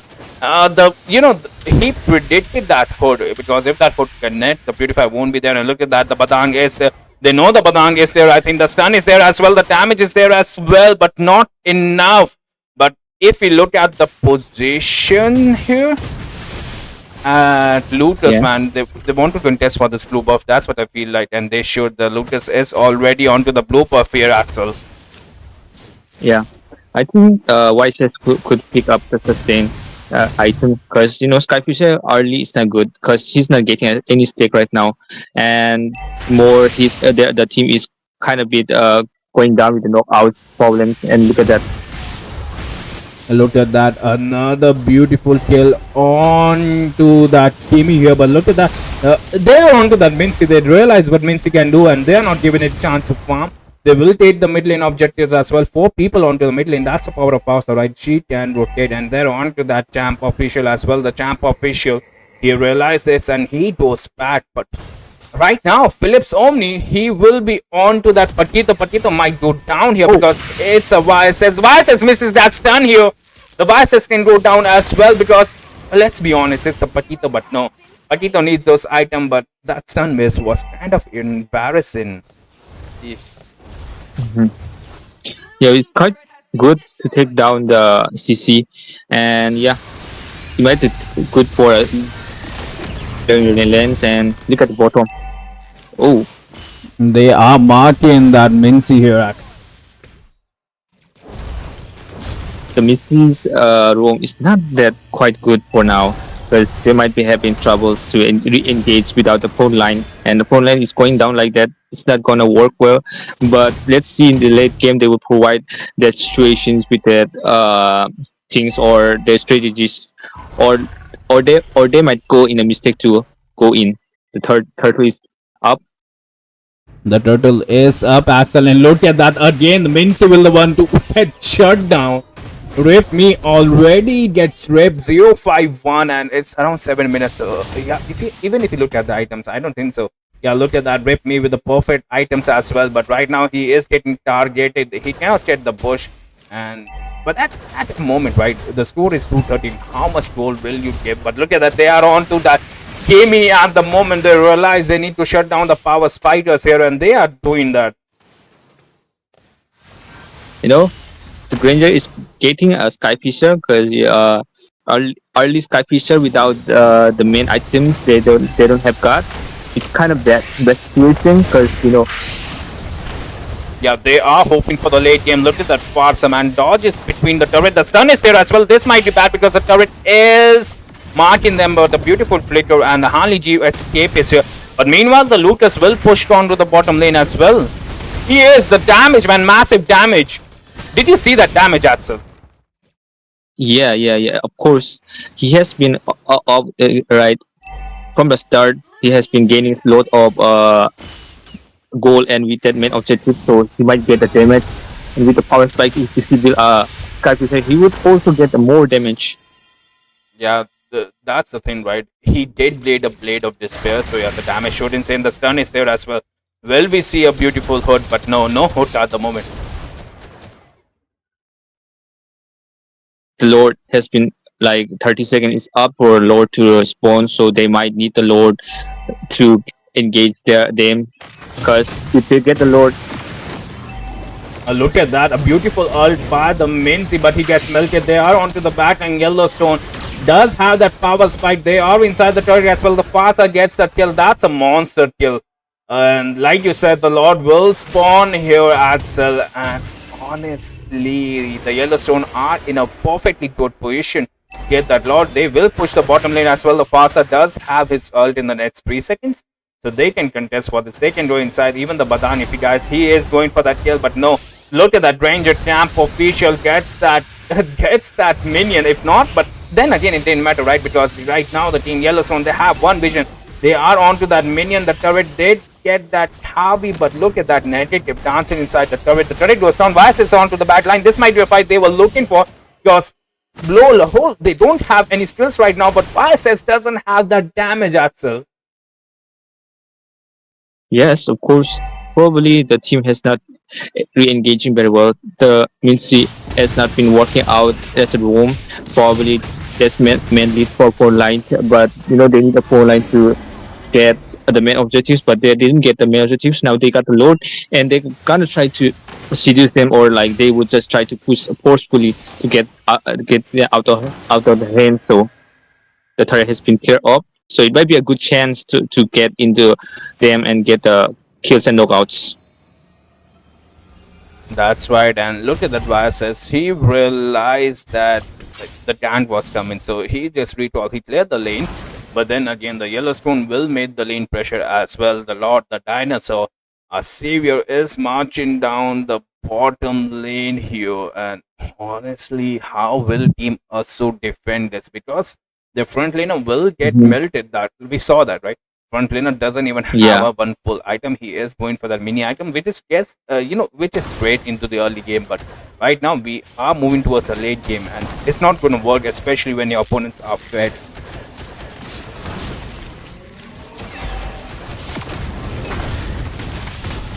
And look at that Mincy 3-man ult. The stun is there as well. Mincy finally gets that kill, but the Yellowstone will go for the base. They should lord the base because they are onto a timer, and they will lord the base as well. They lord the base as well here, and they realized it was the last fight, right? The 4 people were they were into the Mincy ult here. They were putting out to engage, reassure. First of all, the Yellowstone has a good coming on the forcefully doing that and aggressively. They had the good heroes most likely, and for the Asur team they pick a wrong hero, that is Minceter, that was not quite being good for time being and to the late game. Plus even the YSS is not building a good for sustain for time being, and even the Granger, so they had no choice option to lay the team down. But they tried, but they didn't keep up with that goal. They didn't keep up with the main objectives. That's as for sure, right. yeah, that was a nice a catch up on what happened. Like the 3 MNs, right? You definitely need better sandbags. Like the CC was a good sandbag, but that Mincy pick, man. Mincy was hitting way too melted, like you said. 1-8-1 here, he was trying his best, but then again, you're gonna get melted when there's Lucas, Farsa, even the Paquito and the Badan stun. And I think with that, we will be taking a short break. Don't you guys go anywhere else, because we do have a special guest that is coming up soon. And yeah, we will be back with the match number 4.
lucky now.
Keep rolling the limits and keep going. Nothing, no, nothing could stop me. I'm feeling lucky now. My moment is happening. I know it all here, no doubt. Yeah, I'm feeling lucky now.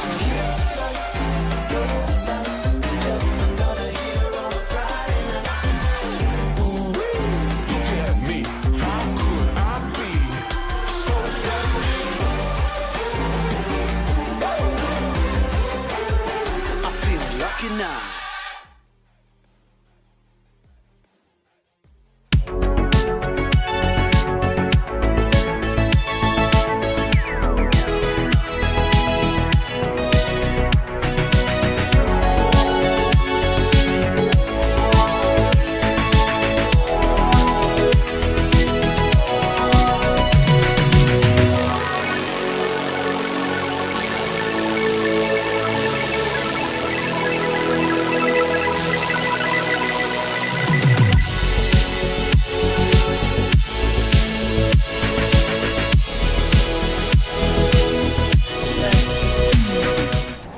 Well, hello everyone, and it's almost nighttime. It's 9 p.m. already. But are you guys excited? Because it's not only me coming onto the caster's desk this time, it is your new caster, if I have to say, our new addition to the Rayuga family. Apostle is out here with me once again. So, how are you feeling today, Apostle? I'm feeling good today. Once again, thank you so much for inviting me. I'm so excited for the matches of today. The last tournament, it was actually very exciting, and I'm looking forward to have more fun in this one too. And I really hope that everyone enjoys hearing me in this tournament too. Yep, certainly. With you here, though, I think the excitement is gonna be a bit more higher than usual. But overall, I'm quite excited about today's match as well.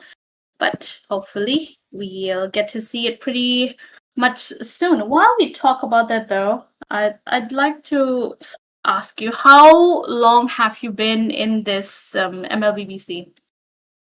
Um, I'm pretty old actually. I started to play Mobile Legends when it came out. That was 2016. But I was not addicted to the game back then, so I didn't play rank. It was just a couple classics, and that's it. And then on 2017, they added Johnson, and that's exactly when I started to get addicted because I love everything related to cars, and I was like, that's my main hero. So after 2017 is when everything, my addiction, my depression, my happiness, my memories, everything started to build up. Yeah. What about you, though?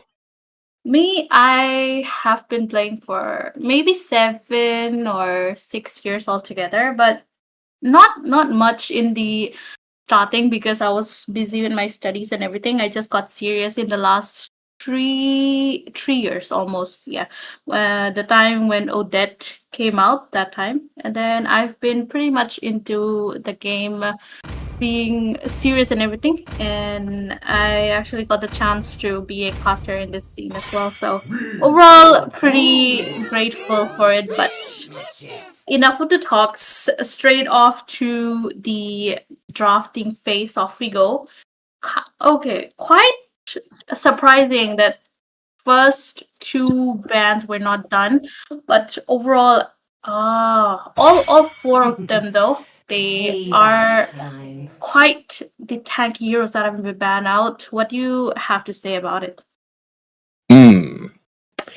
They remove sustain from the red team, and also I don't have an idea yet why they got rid of Baksha. I don't know the meta over there. I don't know if they're trying to get rid of the anti heal, or is it too strong over there? I would like to know that. Basha is still quite strong in this meta, if I have to say. He is one of the most picked heroes, which leaves him in the ban or first pick priority most of the time. This time though, he gets on the ban, which is quite a good option for their side, but overall, a Lapu Lapu as a first pick is also quite solid. He's been getting onto the top tier quite a lot in the EXP this time because of his sustain and also his because of his pretty much good frontlining ability as well. But same with the Kimi actually. There are still a lot of meta heroes that are open, if I have to say. But overall, Gacha getting picked out as well. Got that it's actually not a bad idea in this match. Um, I gotta say that after the buff they did on Lapu Lapu, that character went crazy. The damage reduction was something else. If you landed and hit it every single one of them, the enemy they wouldn't do damage to you. Um, that's why they still nerf him. And even though with the nerf, Lapu Lapu is still very strong hero though. It's insane. I believe he still carries like how much? Like 60% of damage reduction now. Before it used to be 70. I'm not sure after the nerf. Do you have any idea with that? Well, not quite sure. It should be around 60 or 70, as you said. But right now, the marksman, the Irrital, quite early, if I have to say, because oh my goodness, apart from the Irrital getting picked out, a Granger as interestingly enough, Irrital counters out the Granger, but then again, they're going for a quite confident pick, which is quite interesting as well. But okay, overall, I do like that both the mages are out as well. The Zetian and the Kimi all together. One excels in range, while another excels in quite the continuous damage and also the crowd control ability as well. So it's gonna be quite interesting. But I actually saw that YSS ban coming because it is almost time for both the teams to start targeting the jungles as of now. And mostly it's the utility jungle aside from the YSS, which is quite viable for an assassin jungle apart from that. But overall, a Phobia's ban as well. I think that they're going for their main picks instead of going for counter picks. Maybe they don't feel comfortable enough with picking a counter since we saw picking a Granger after Irrital. Hopefully that will grant an advantage since they're going with the main picks, you know what I mean? They're removing the healer. I have a question. Over there, do you guys still ban Rafaela or is not considered a meta hero?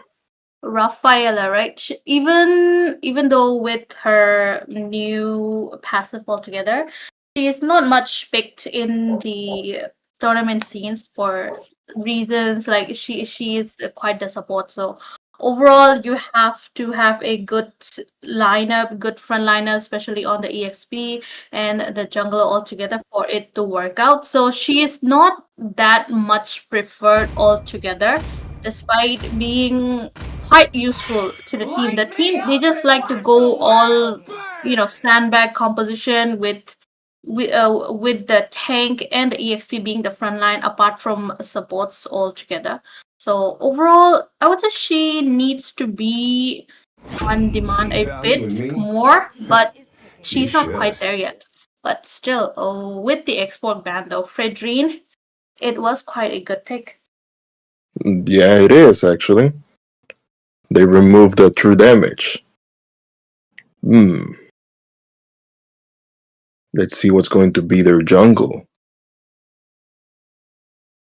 Maybe another. Well, the options of jungle are quite limited now, if I have to say, with the X-Borg out of the way and Frederick getting picked out. There's still a viable option for assassin that would be the Hayabusa altogether. But the thing is, are they gonna be committing though? On top of that, with another support, Matilda. Interestingly enough, Matilda's gonna be providing a lot of mobility onto their site, while Lapu Lapu is gonna be the frontliner this time. Overall, we do see a Paquito altogether, which is gonna be quite interesting. I've not seen a Lapu Lapu and a Paquito matchup, but it will all come down to the execution, which is I'm more interested in watching from both the teams. I'll say that the Paquito will have the advantage before level 4. And once Lapu Lapu gets level 4, I think that's going to be a more difficult fight for the Paquito. So I really hope to see that the Paquito will be taking advantage of that. I don't know, probably hold the lane so like that he can rotate faster. Otherwise, once the Lapu Lapu catch up on level 4, is going to be a big trouble for the enemy team too. Certainly. While Paquito is good for a 1 versus 1 situation, Lapu Lapu shines more on when there is a team fight that is gonna be happening out. And until the whole of the team gets on to gets their farm, he's gonna be the one who's gonna be sustaining a bit more and helping the team reach up to the mid to the late game all together. But the thing is, there's also a Kimi which is gonna be helping the early game as well. So overall, it is gonna be quite a good matchup out here. I totally agree with you. We can see that they both started on the XP lane, so we're gonna be expecting a gank on gold lane.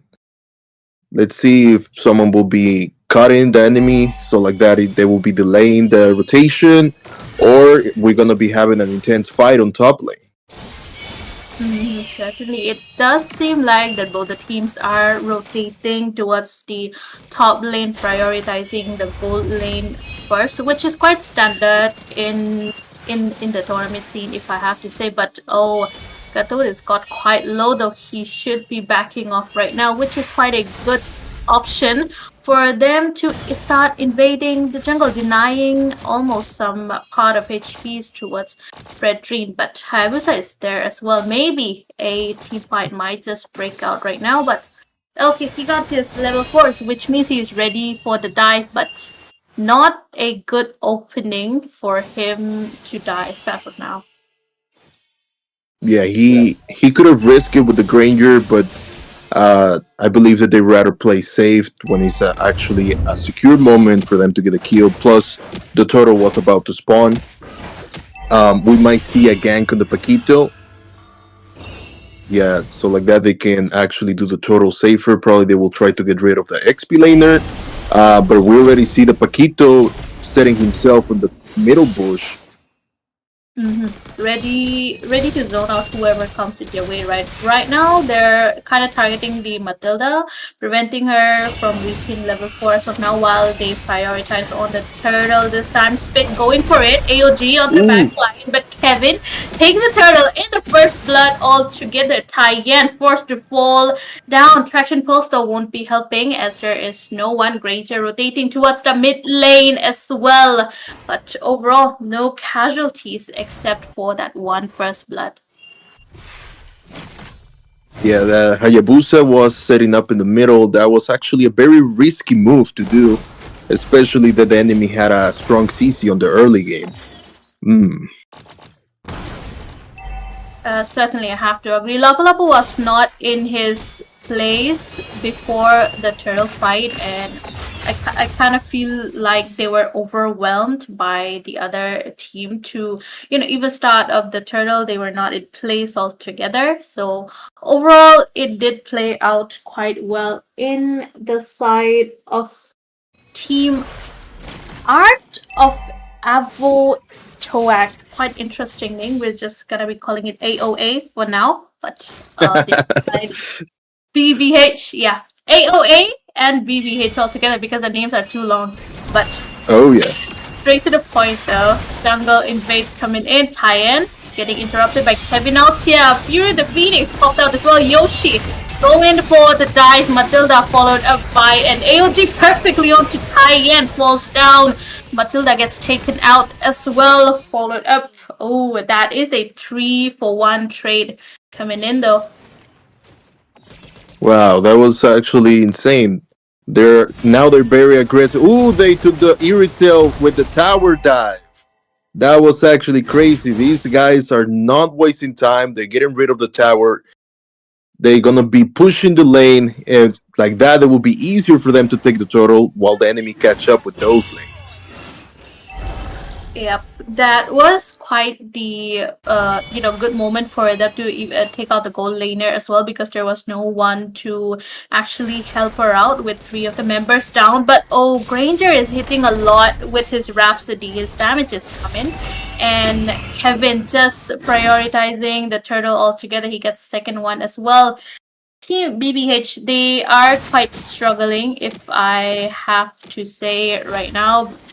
Although they're supposed to have a bit easy on the early game, still though, Fit gets taken down on the bottom lane, 1 versus 2. No way he could have outrun all those chases, but Granger having the time of his life against an Irto, which is quite surprising. Yeah, Ricky is like, you know what? I don't care that you pick Irritel. I'm still gonna be picking Granger, and I'm gonna be dominating the lane. That was actually a confident pick, and I'm actually surprised too, since it was a counter pick, and he still managed to dominate that lane. Agree. But for that to happen, right, you have to put a trust on your team that they're gonna be rotating and giving you the whatever support is necessary. Otherwise, it is kind of a gamble that you have to go for. But oh my goodness, in instant burst, Matilda, not even her mobility is helping her escape from that Paquito. But overall, at least Team AOA, they are having more lead and map control in their side as well. Yes, I can see that. They are already dominating the territory. They're like, now this is our jungle. I really like the rotation they're having right now. We might see another team fight. Another team fight, most probably. But the thing is, right, it is quite the custom now that once you start dominating the match, you just go towards the jungle, deny everything to your enemy so that they do not get the chance to even level up properly. But Furia the Phoenix used her quite early, if I have to say. AOG won't be landing onto no one. Bit forced out very low. Yoshi takes him down. Appraiser's Rat.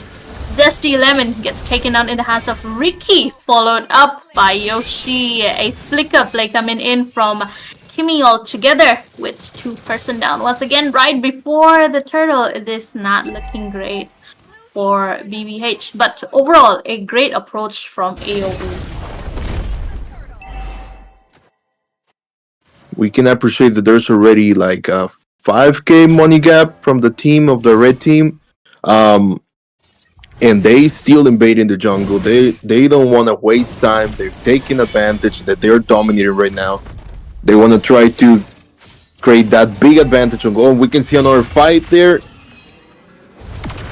The Appraiser is right on to collapse, but following a we shot a kill coming in, spit 1-for-1 trade for both the sides. But overall, they're gonna be losing their second tier turret in the hands of Granger as well, which is not looking great. The gold gap keeps on expanding with no turret touched for AOA this time, and looking very hard for Hayabusa to even get his farm up, which is not great. Yeah, he will have to play really safe in order to catch up the gold right now.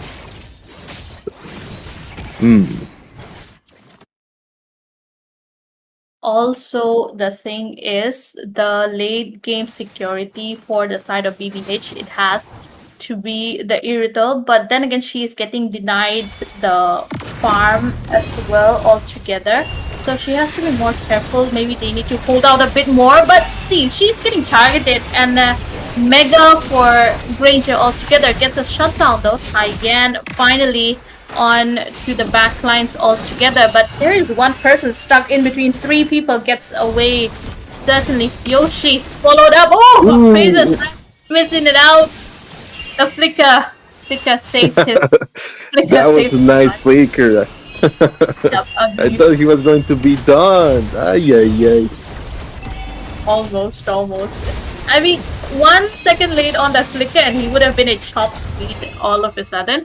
But overall, Lord is spawning onto the top lane as well, which means, oh wait, BBH trying to maybe contest.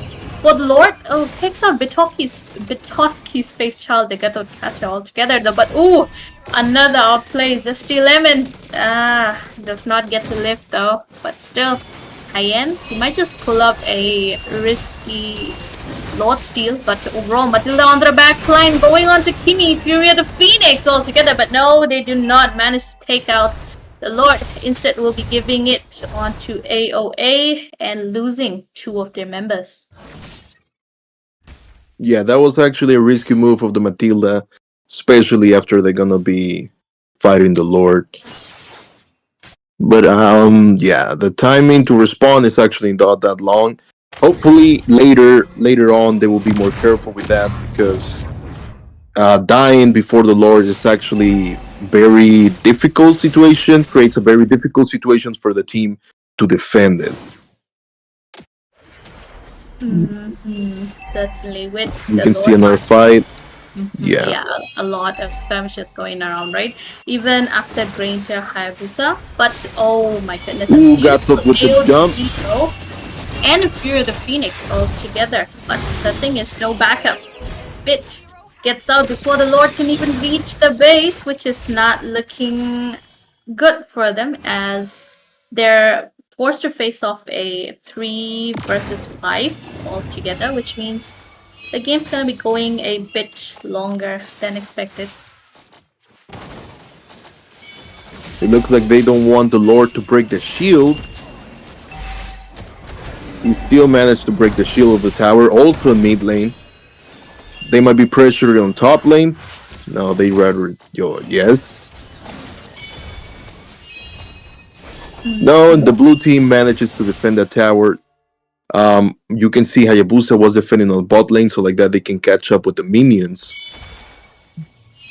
The key right now is to take out the minions so that they are not overwhelmed by the amount of pressure that AOA is giving onto them right now. Because the more minions that are gonna be heading onto us, right, it's gonna be hard for them to defend and go for the oppressive side as well. But Fury of the Phoenix, a bit too early in my opinion, because she could have saved it. The ult cooldown for Zaytian is just too long. It won't be helping much in team fights as of now. Matilda trying to go for an engage out here. Backline, AOG used defensively to get away right now, which is quite a good resource wasted out for their side as well. But another Lord on the clock with 20 seconds. Still, anything can happen.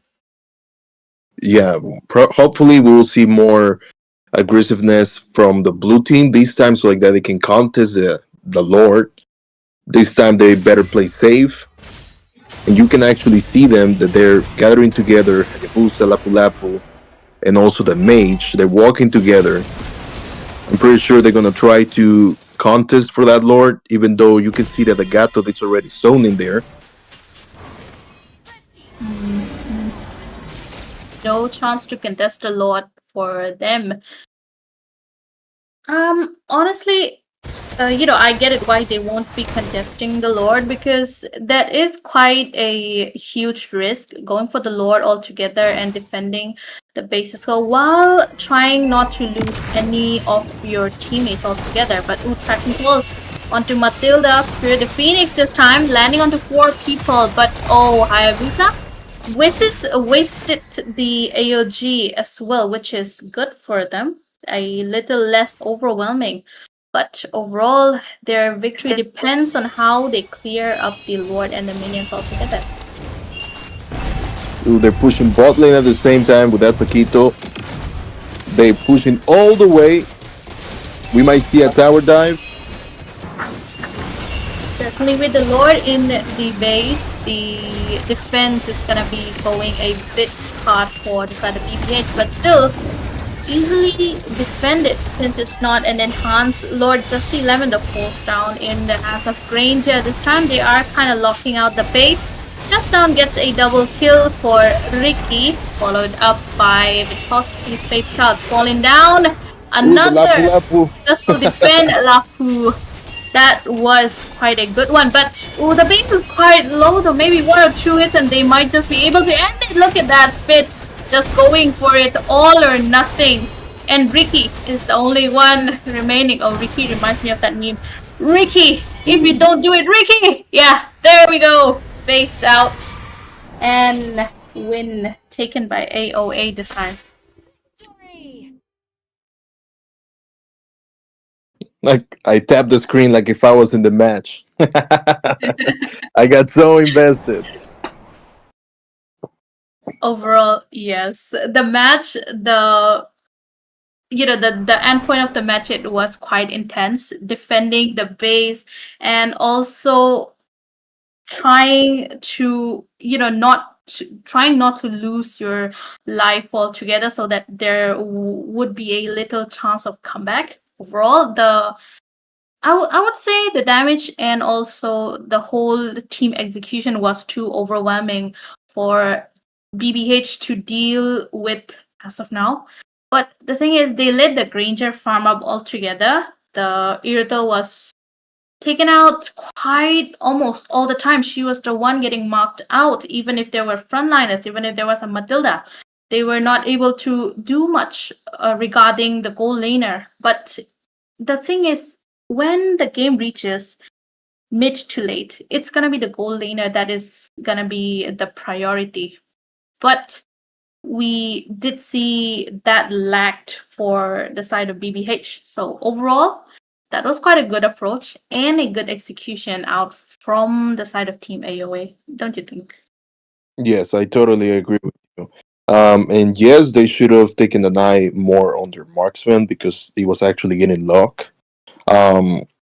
Literally after a couple kills, Granger was already dominating, and that created a huge advantage on the ART team. And that was actually a very, very smart move to do, so like that they can get rid of the mid problem and also late game problem.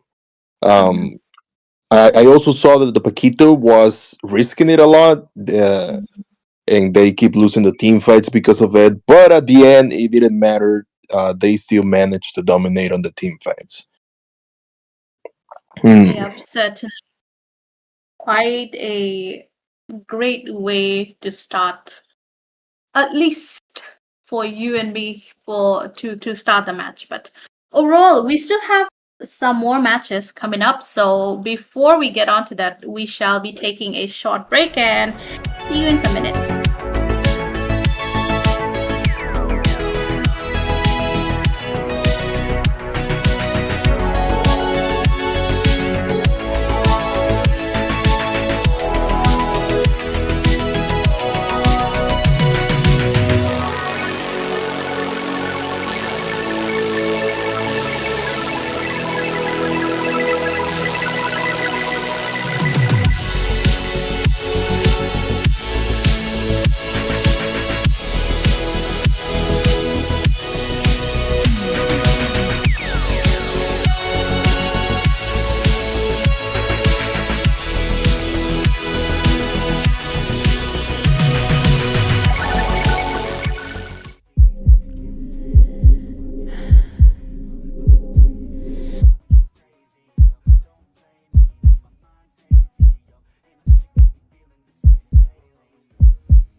not.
Keep rolling, the limits will keep going. Nothing, no, nothing could stop me. My moment is happening, I know it all, yeah, no doubt, yeah. I'm feeling lucky now.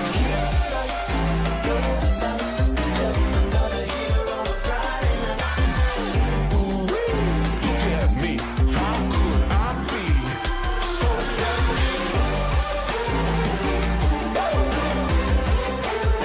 I feel lucky now.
Once again, though, welcome back to the Moba Star Season 2. This is round 3, day 2, and the fifth match happening right now between Team Fright onto your red side and Team Eternal Torment onto the blue side. Back with you on the caster's desk. This is none other than Zero and Apostle all together.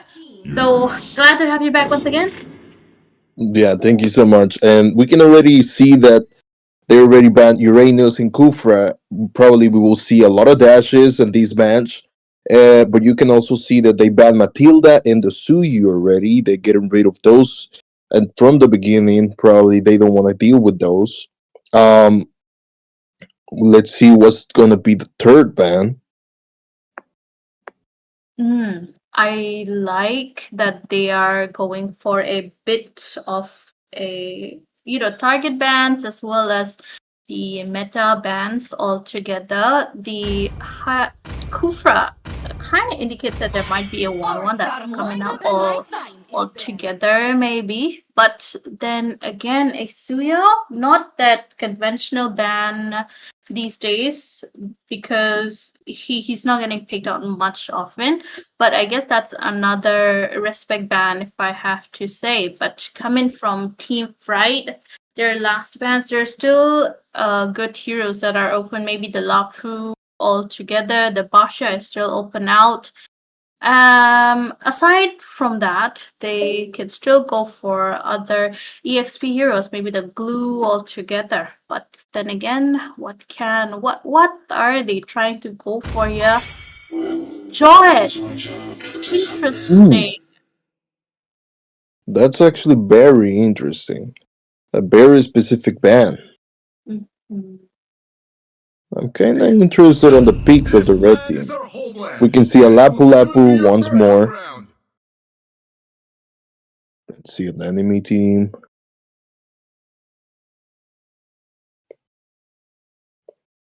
The last match we didn't really see very aggressive Lapu Lapu. Hopefully in this one we can um, enjoy the jumps of the Lapu Lapu and the sets. We can see already that they're already picking the new mage, probably for the vision. But I'm still, well, actually, kind of makes sense that they ban the jawhead, so like that they can rid of that counter for the By new heaven's mage. mandate, my legacy shall endure. Joy is very specific ban.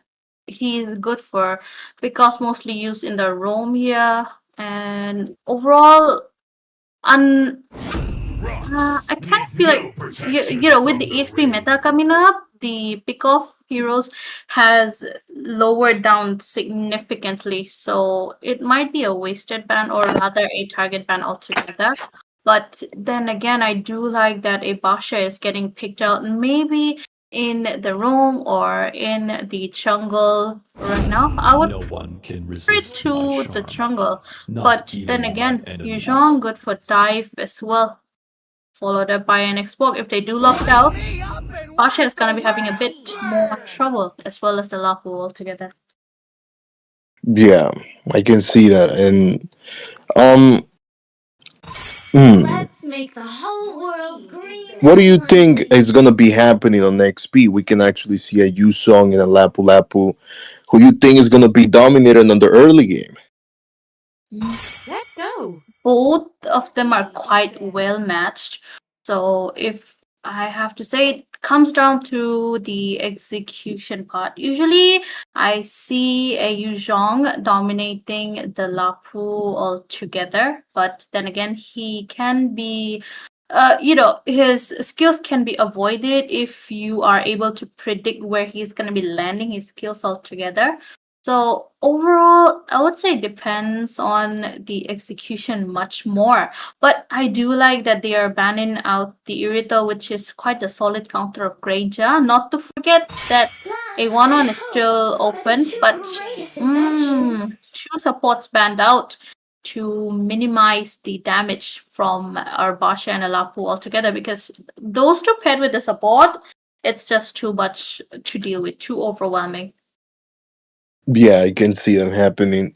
Um, I'm actually interested on what kind of jungle they're gonna be picking. They're gonna be dealing with a X-Borg as jungle. What do you think they're gonna be going for? A little bit of burst or a little bit of a lot of mobility? We might see a Lancelot this match. I'm not sure since they already removed the Kufra. They might take advantage of that too.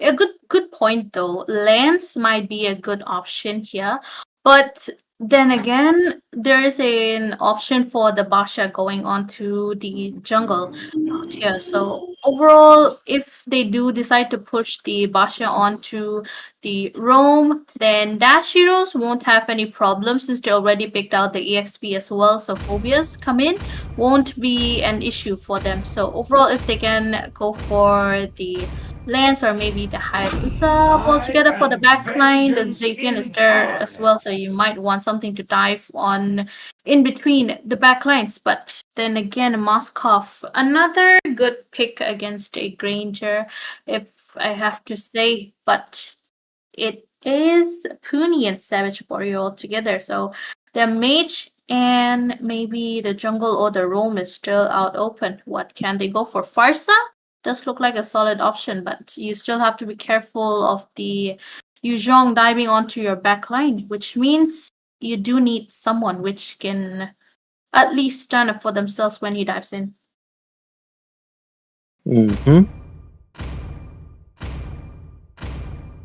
Time for the moment. A joy. Time to drop the beat of the happy show. For some fun. Interestingly enough, Joy. Okay, I'm getting mixed feelings about this. Me too.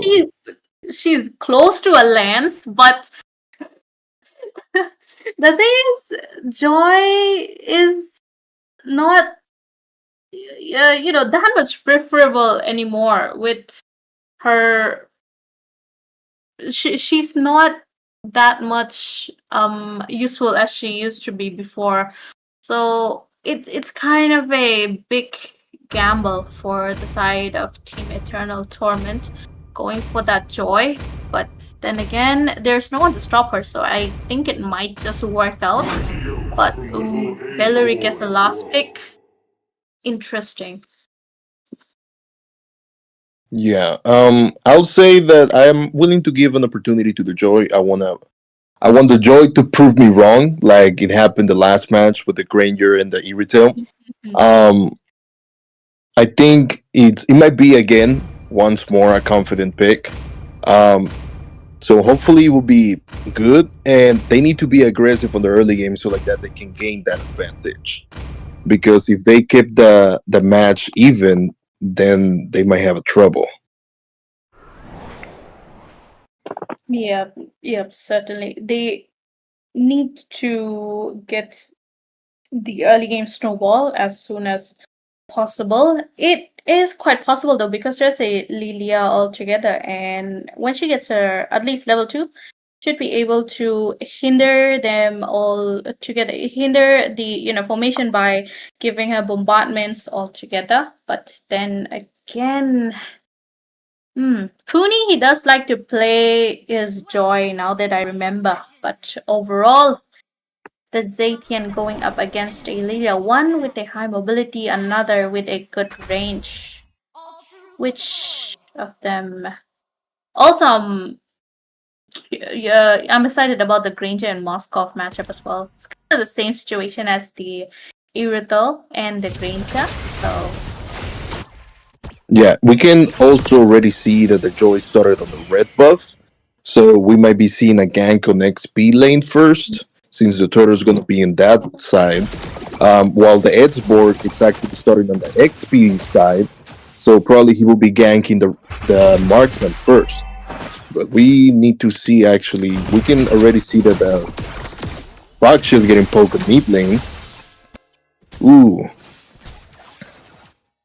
a huge chunk of his HP getting taken out, right? And I do love that Yuzhong is rotating whenever he is getting the chance altogether. And the thing about Ibasha in the roam is he does have his rotation speed quite fast. So he can still go on from the top lane towards the bot lane whenever he is needed without wasting much time altogether. But Kaizen out here getting annoyed by Savage Warrior and his bombardments altogether, but still Huni goes for the dive, gets the Petrify out, but still First Blood in the hands of level 5 Dibasha takes it out and Yuzhong falls down. Perfect gank of the Joy. It was actually really fast, no time wasted. Like that, they can start the turtle. While the X4 is still farming on bot lane. We can see that the Moskov is playing safe, so a gank there is not gonna happen. I'm getting thirsty. I'm gonna drink some water. Alright, so we gotta stay hydrated, right? But oh, fried garlic, he might be in trouble right now. Once again, the kill in the hands of Basha and Kaizen getting followed up. Savage Warrior takes the kill in his hands as well with 2 person down. It is quite an easy turtle for Eternal Torment to even go with the 3 kills in their hands and a 2k gold lead right off the bat, which means they're getting the early game snowball, which Joy can start to capitalize unless they get a bit of an hindrance. But bot lane, Mushi against 3 people out there. No sign of dive from Basha though. There is a back. Yeah, and the Moskov still playing really safe. He's tower hugging. And it's actually good since the jungler is losing the advantage. The marksman better stay safe in the tower, or they're gonna be losing towers as well. Yeah, certainly. That is one mistake that most marksmen do when they're getting overwhelmed by their enemy. They just go for it rather than playing it out safe, which kind of gives them more risk to get outnumbered and even, get out farmed altogether. But overall, I am quite liking that they are focusing on the EXPs as well to minimize the damage caused by Yu Zhong altogether, because they kind of know that the Moskov won't be a trouble for them until he gets more farmed. But altogether though, ooh, a lot of paradise. That is 4 people going against. Oh. Yeah, they're being really aggressive. Too aggressive, if I have to say, but aggression just led them to losing 3 people altogether. That is wow. A clapback coming in though. I think the Beller actually ganking the Moskov in that moment was really a perfect timing, since the team was fighting on top lane. They didn't waste time and they went straight up to push the bottom lane. Yeah, he took all the gold from the tower. We can already see the turtle getting taken. Yeah, no contest from the red team. That was a bit surprising though. They could have taken turtle altogether, but then they chose to not take it before. So yeah, overall, Moskov is starting to get the farm. He just got the whole gold shield of that bottom lane tower, so they kind of need to start focusing on the Moskov as well. Otherwise, it's gonna be hard for them. But top lane, 1 versus 1, Yu Zhong is caught quite low in the hands of Lafu. He kind of needs to go for the tower hug, but bottom lane as well. Fried Garlic trying to go for a kill, but 4 versus 3 onto Basha, pops out the Revitalize as well. And, oh, SOD. Perfectly hitting though on Flynn, but not much damage. Getting dished out a lot. Last Insanity popped out, killing spree for Fried Garlic out here once again. But Tatakai is rotating all the way from the top lane on. Jumps in though, but no minions to engage further. Team Fright will also fall back.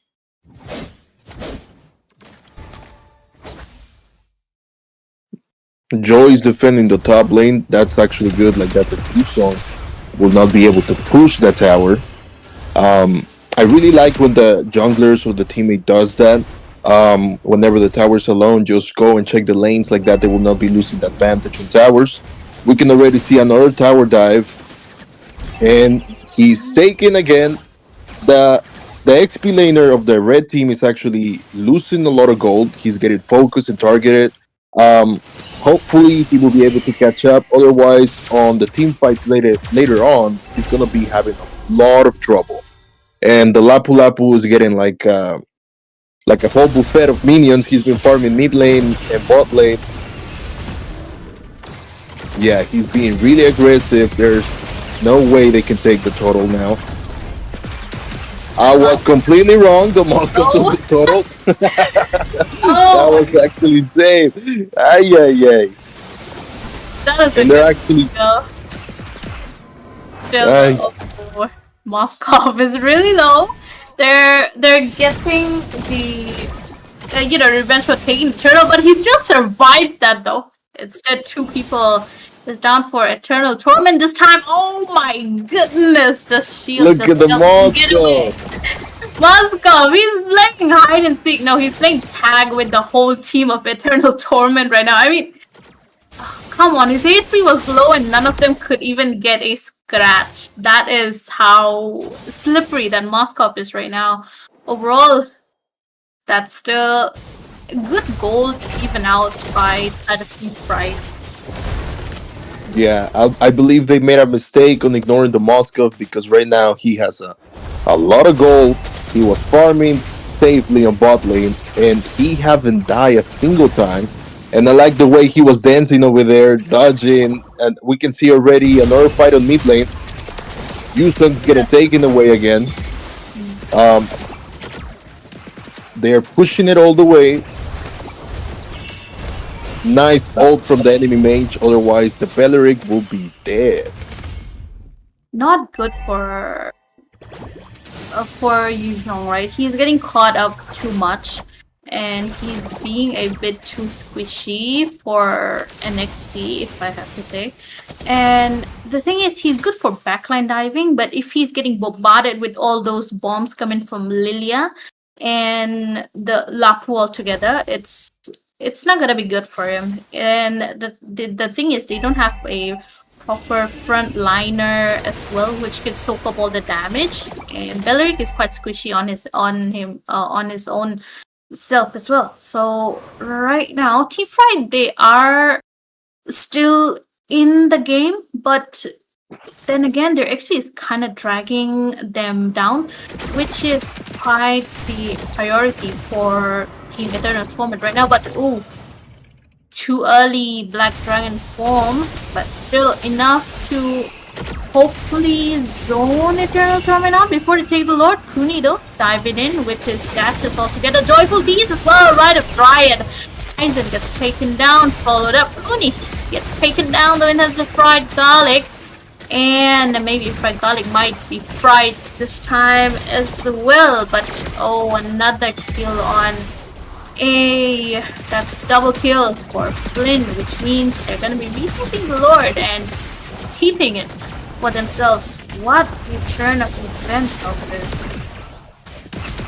I like the way Lapu Lapu's taking advantage of his both. He was zoning the mage and also the Moscow from top lane. Like that, they wouldn't be able to join the turtle, which is actually something really smart. Like that, they can take out the jungler and also success with that turtle.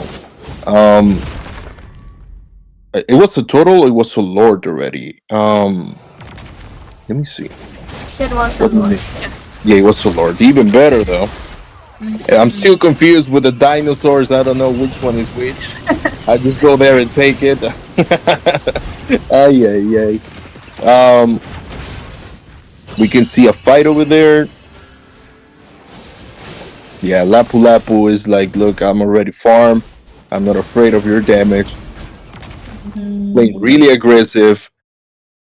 Too aggressive. But the thing is, he's been going aggressive ever since the start of the match, right? But overextension leading into a fall down. The purple dragon this time. That's gonna be the Lord.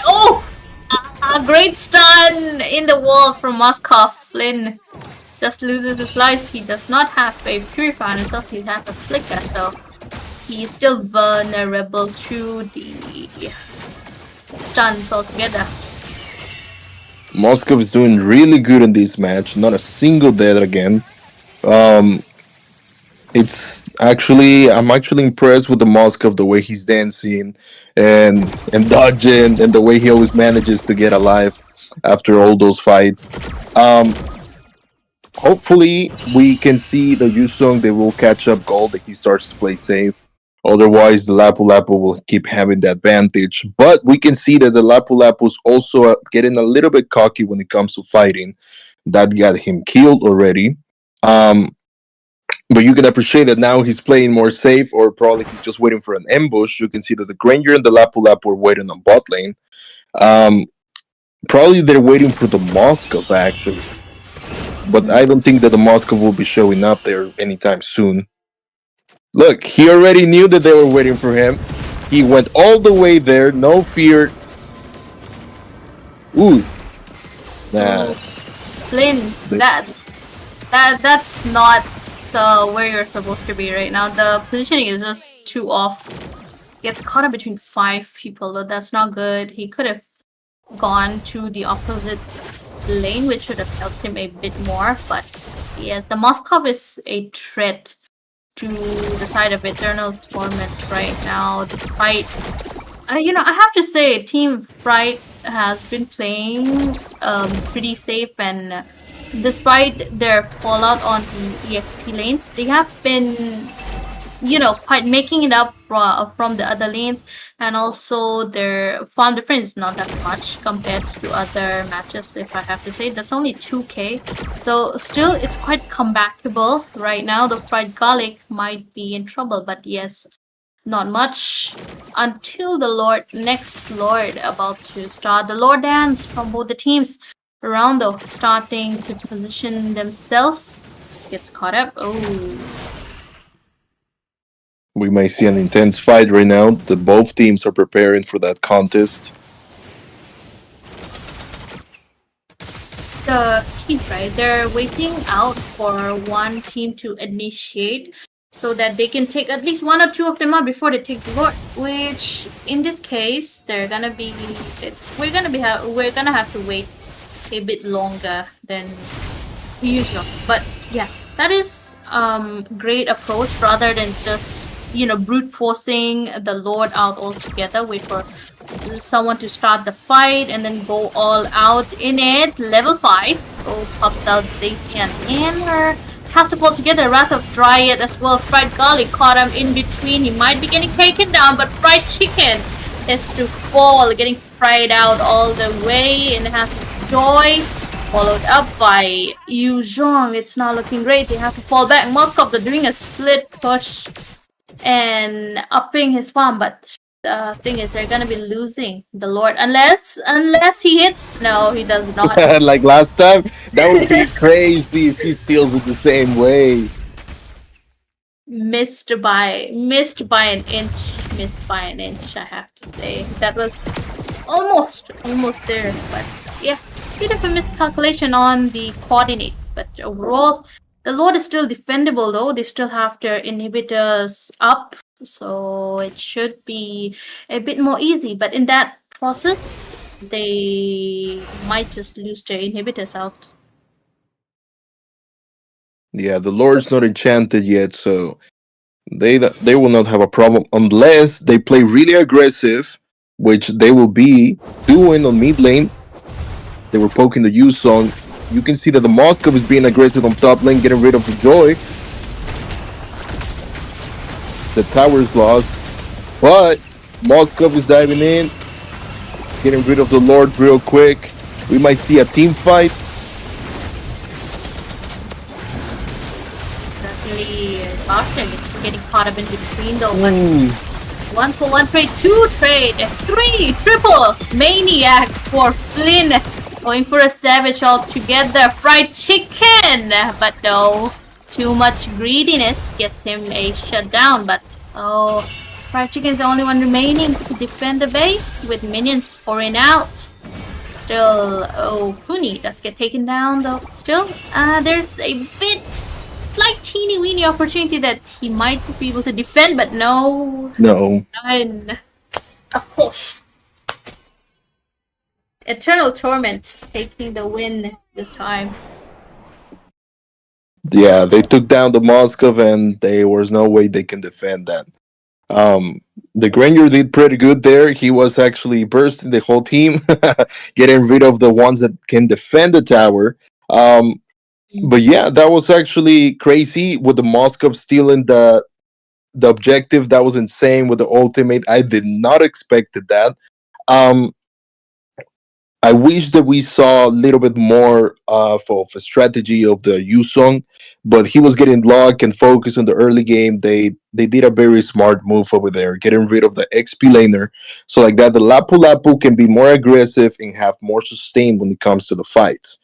The way he was actually zoning the enemy on top lane while they were doing the objectives, it was crazy.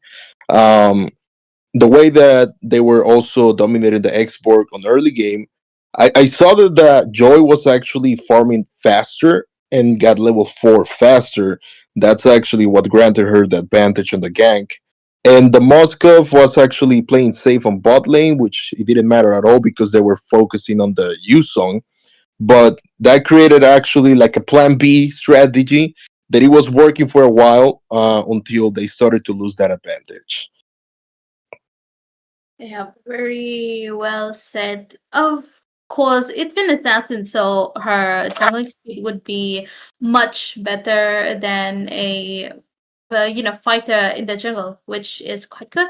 And the fact that Lapu was being overly aggressive granted them the chance of getting ganked more and more often on towards the side of Team Pride. Overall, the Moscow was doing quite great, but the thing is his other side was falling back too much, especially the XP altogether. Despite having tank items, he was getting melted out by Lilia, Lapu Lapu, and also the Granger altogether. So overall, it was quite a good matchup with it between a good experience and good team coordination.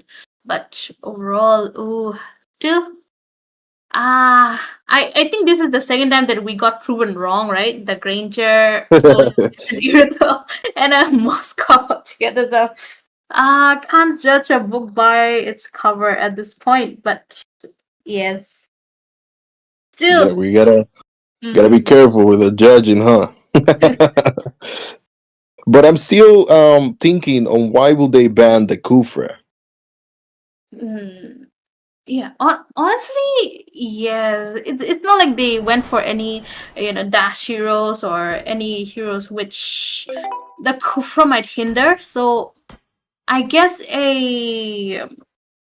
what do you call it? A respect ban out altogether. So yeah, I guess that's that. But hey, before we get on to the next match as well, let us have a quick break once again. We'll be back with you.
Nah.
No one can escape my iron fist.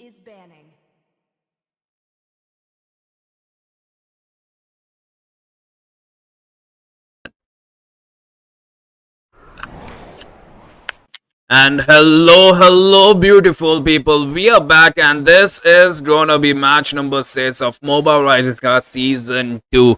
The teams are onto the blue side is Acer, and onto the red side we have Can Do True. So we definitely have to see what the Truth can do. And with me, I have this beautiful person as well, Apostle. How are you? And are you excited for the matches? Hello once again. I'm actually really excited. The previous matches they surprised me a lot, even though I was a little bit judgy with them. Hopefully, in this match they get to surprise me again because it's an amazing feeling when I am proved wrong, and I'm really hoping for that feeling. So, what do you think about this match? You think it's gonna be with a lot of surprises, or are we gonna be having something unique, something strategic? What is your opinion on this? Honestly, the team Acer, they do have some, surprisingly good strategies. They basically pick the non-meta heroes, right? We might see a Yin, we might see a Van, we even might see a Dragon here. The team Acers, man, they are known for the non-meta hero picks, and surprisingly, they do way too well. And honestly, in the tournaments, like Apostle, like you say, it's like the teams, the players, they are playing for the win, so they will definitely go for the meta, but not this team, Team Acer. So you might be in for a surprise. Wow, that actually sounds very interesting. It is really rare to see those kind of teams right now. And I'm actually a fan of non-meta heroes because I'm kind of old school. So I'm actually excited for this match. Oh, that's just lovely. And if you look at the drafting phase as well, the Ranger, man, the Ranger, we saw what Ranger could do, and he has been banned. I think the team Acer, they saw the last match as well. And for the team, can do true. I think the Lapu Lapu and the Kimi will be banned. Surprisingly, a puzzle for you. No Lapu Lapu, the God of Sustain, has been banned. Yeah, I'm a little bit sad, but I'm still waiting for a surprise. We still have one last band. Let's see which one is going to be. Most probably it's going to be Uranus, I think, a puzzle, because Uranus is horrendous, especially onto the XP lane, especially after this current patch, right? He just heals, man. Like, even after a team fight, he's back to full HP.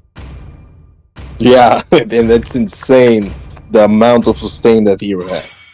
But no, it Ooh, they went to the glue. yeah, the alien, man. The alien, the glue with the little kids, man. He's gone. He's gone. Or no, man. I think the team Acer, they should, and they will prioritize Uranus, but no Dragon. Like I told you, man, the team Acers, they don't want the metas. They want the comfort pits. They want to show us this, the crazy strategies as well. Yeah. I can see that they banned Abadang too. I'm actually interested to see the picks now because that's a very specific ban. And I want to know on the red team, what do they have in mind? They get rid of the Lapu Lapu and also the glue and the Kimi as well. Also, the Uranus is still open. We might see him in this match. That's right. Uranus is open, and the names, right? The Urza Scarlet. I don't know. Are you an anime fan, Apostle, by the way? Because that Urza Scarlet is from Fairy Tail, and look at that, Uranus and Kalia. Yeah, and with Retribution. Both the teams, man. Apostle, both the teams. Wait, no, they're just messing with us, man. Come on, go for the Uranus. Absolutely, go for the Retribution. What's the worst that can happen, man? I was surprised. I was like, wow. Because I seen people doing that already. Yeah, going Uranus jungle. Yes, we did had a team that went through it. I think surprisingly they lost the last match that they played.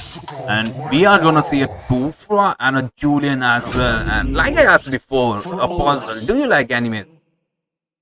Um, I'm not actually watching a lot of anime. I wish I could watch a lot of them, but I haven't really got attached to any of them.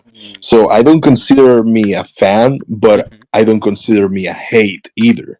Because if the anime is good, I will sit there and eat some popcorn, some snacks, and watch the anime and finish it. It doesn't matter if it will take me a whole week straight up, but I'll finish it. Um, but yeah, I'm always looking forward for new animes because it keeps me distracted. It Puzzle, helps with you're just emotion.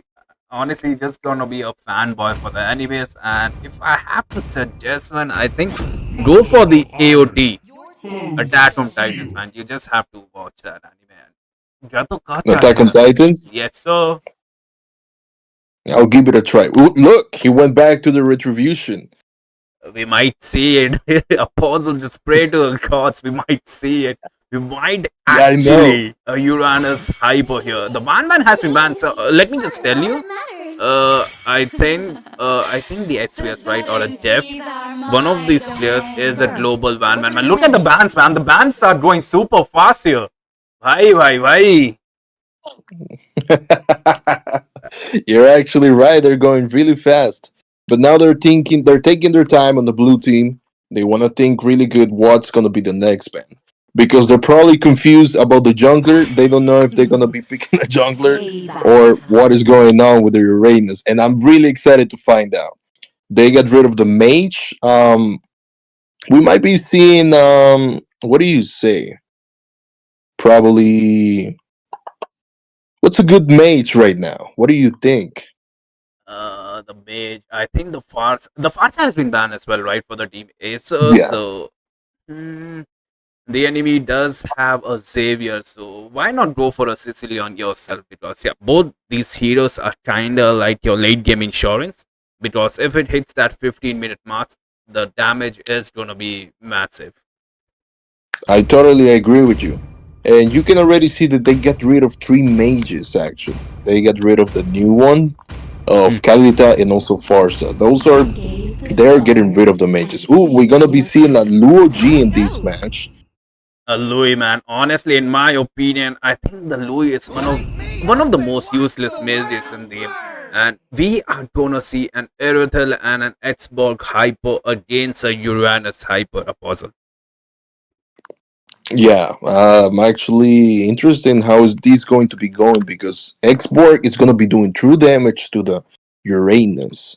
But when it comes to the Luigi, I'm actually kind of seeing the damage that she's gonna be putting on this match. I can see it working unless she gets locked in. Hanabi. Ooh, What are I your don't know. views on to Hanabi users, right? What are your thoughts, emotions about Hanabi users?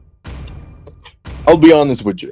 It's really rare to see a good Hanabi user, but we see in a Clint, and that's actually not a bad idea. But I'm not so sure. I believe Irritel can counter the Clint. The Clint will have to play it really safe and take advantage of that distance. Otherwise, the Irritel might be able to cause a problem to the Clint. But I'm actually interested to see who's going to be getting focused because the previous matches they are being picking a certain hero to lock in, so like that it will just get bronze at some point. So I want to see what kind of strategy they're going to be pulling. I'm really a fan of Kufra when it comes to the jumps and sets, so hopefully he will be able to surprise me with some good sets. I'm actually excited for that. And it's gonna be really good to combine a set with Kufra and the Dragon. And if they match up with the, you can actually see that they're going for the combos. Yeah, the With the wombo Kufra combos. setup. Oh yeah, Kufra setups they might be gone, especially if the Saber will immobilize them, and then combine it with the X-Born, the U song. That's gonna be crazy, actually.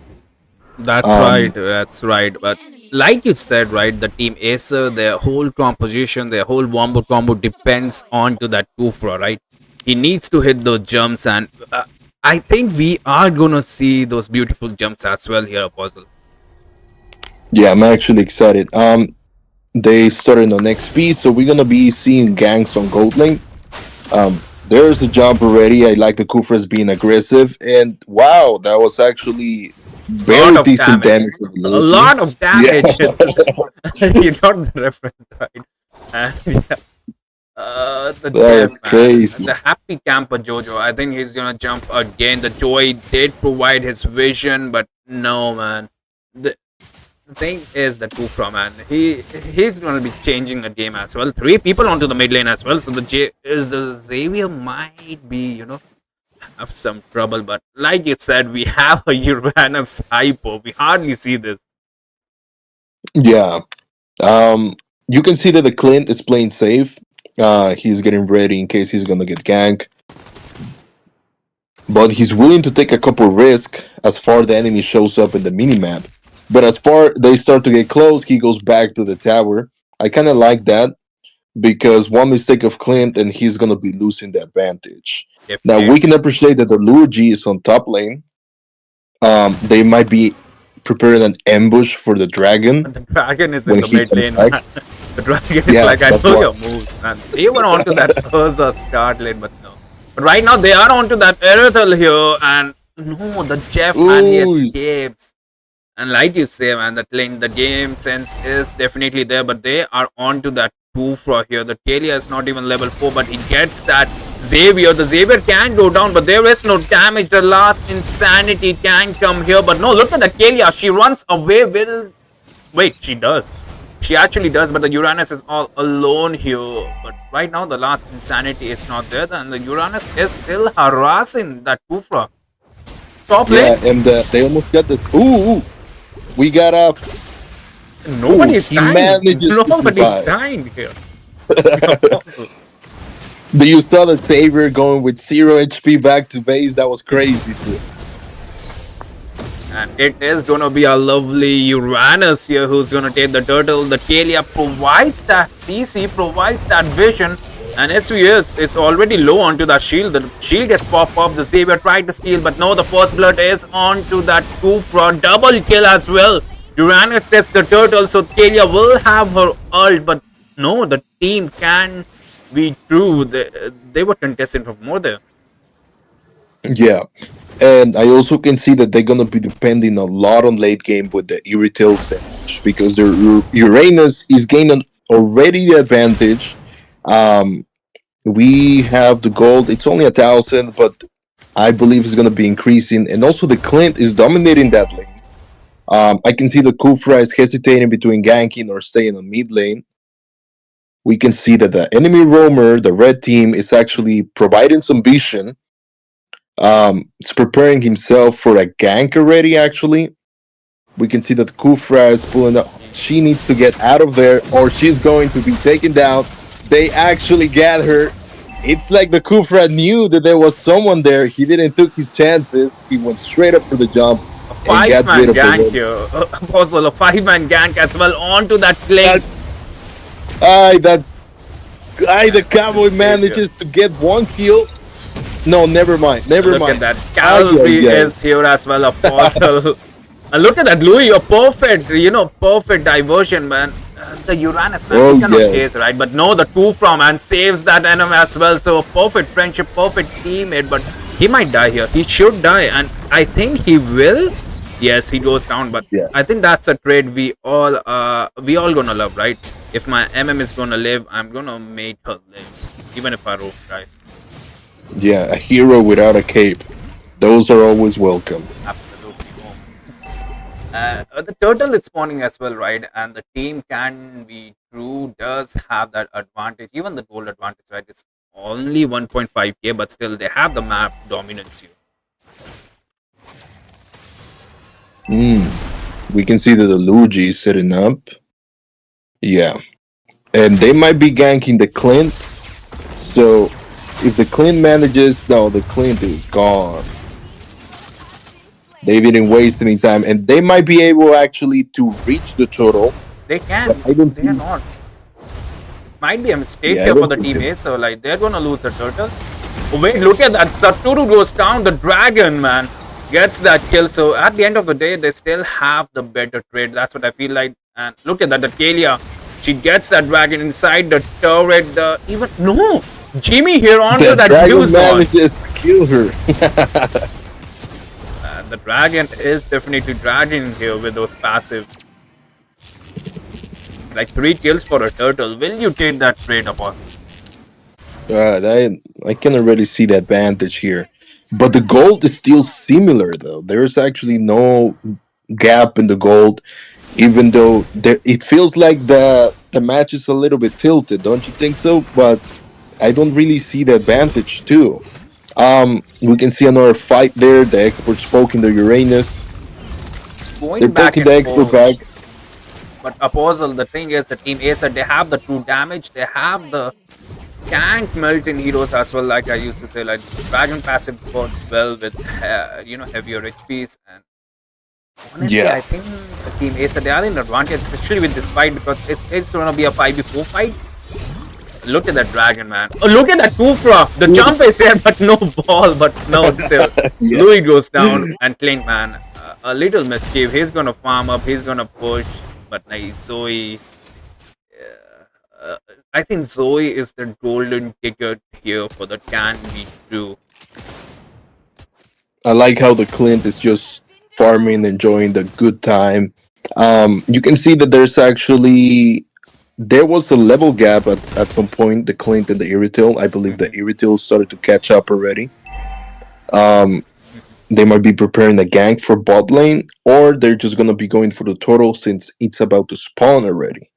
Definitely, it is gonna get spawned, and at the same time, the Can Be True dot two turtles here. They are onto that Louis. The Louis can go down. The Savior Donny Light was here, but no last insanity. But look at that Uranus. He's gonna be back to full HP within 5 seconds.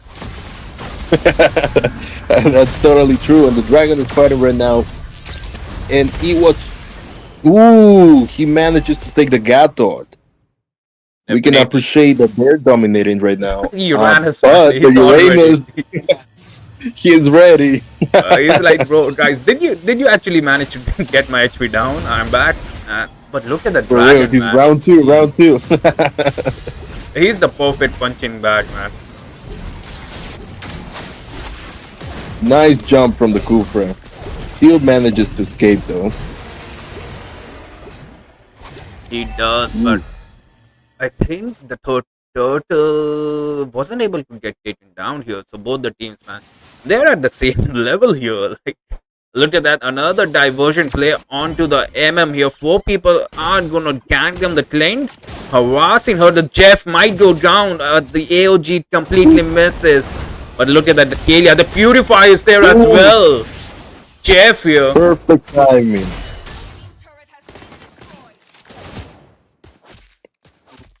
Perfect. I like how the Uranus was just zoning the 4 of them over there in top lane. That was crazy. The team Acer, man, they're hard onto those objectives, especially after losing that bottom lane turret. They realize that the 4 people are there, so yeah, they will just kill their lord here. So the mind games are definitely there, Apostle. I actually like the way they took advantage real quick to take the lord. I'll say that the lord was actually probably needed. It's gonna be going on bot lane, I believe, so or probably mid lane. We will be seeing. Ooh, Export risked it there. It was too risky what he did there. Especially when the Lord was coming up. I don't know why.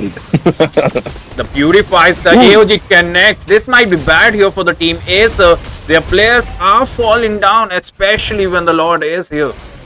So I think it might be a lot that gets wasted here. The dragon can go down as well because the Link is fed up, especially after that throw. And let's not forget the Uranus, the favorite punching bag, is here as well. He's just soaking up the damage. He's gonna back to full HP within a second. Look at that, man. He's already back. I want to see the items. Can we see the items? Absolutely, I would like to see Apostle. Here we go. The items are here. And even the Uranus, man. Just one item and he's tanking so way too much.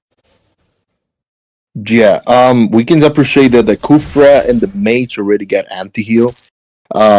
So they're gonna need actually to be there in order to win that fight. Otherwise, the Uranus is just gonna keep healing like crazy, which I love the way it just like disappears and then comes back and it's like round 2. We can see a blue buff fight. Ooh, look at that, the dragon setting up. They're way too inside the turrets here. This might be bad for the team Ace because like your enemies, they don't have that healing capabilities, and AOG connects onto that Xavier as well. He is onto that slitter of HP. Louis, perfect diversion onto that Jeff, but no, visits that combo. No, Louis. They traded heroes. The Xavier somehow managed to survive and get that trade.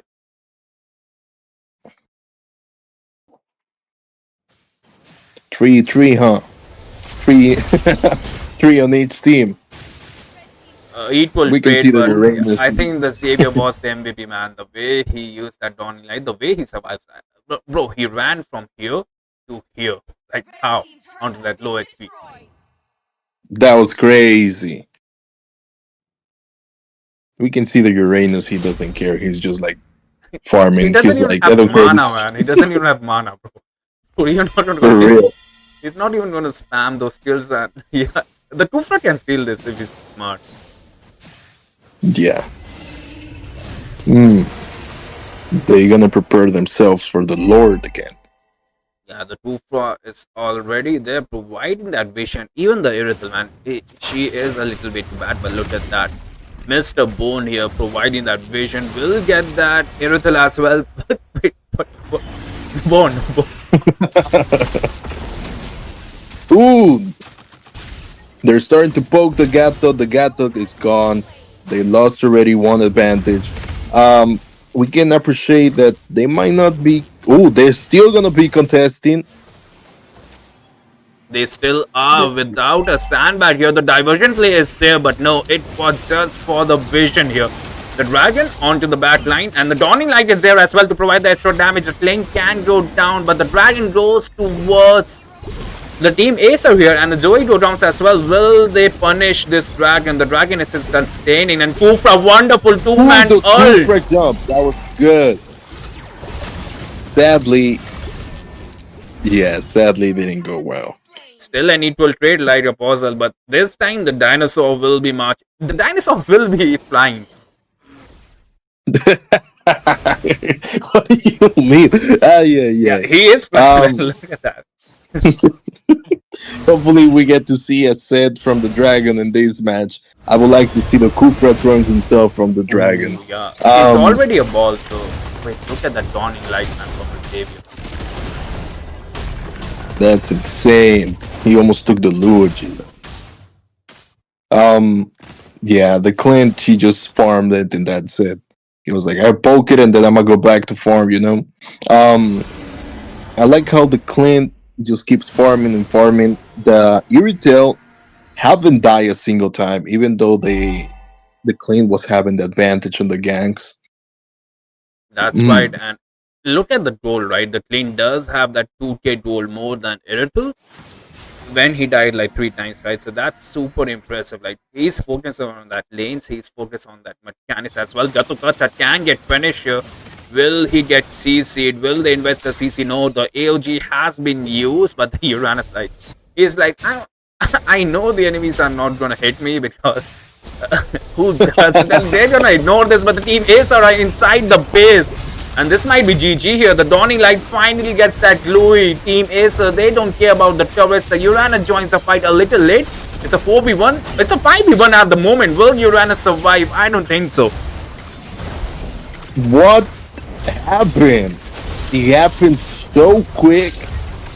Uranus, he's still sustaining, man. He's still sustaining. Yeah, he managed to defend. That was crazy. But the next match of minions are here.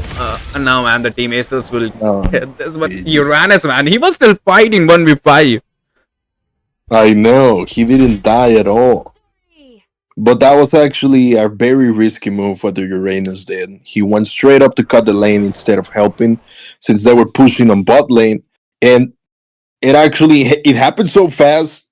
They just killed the team, and then Uranus show up. But yeah, I still like the way they were playing it. The Irithel didn't die at all.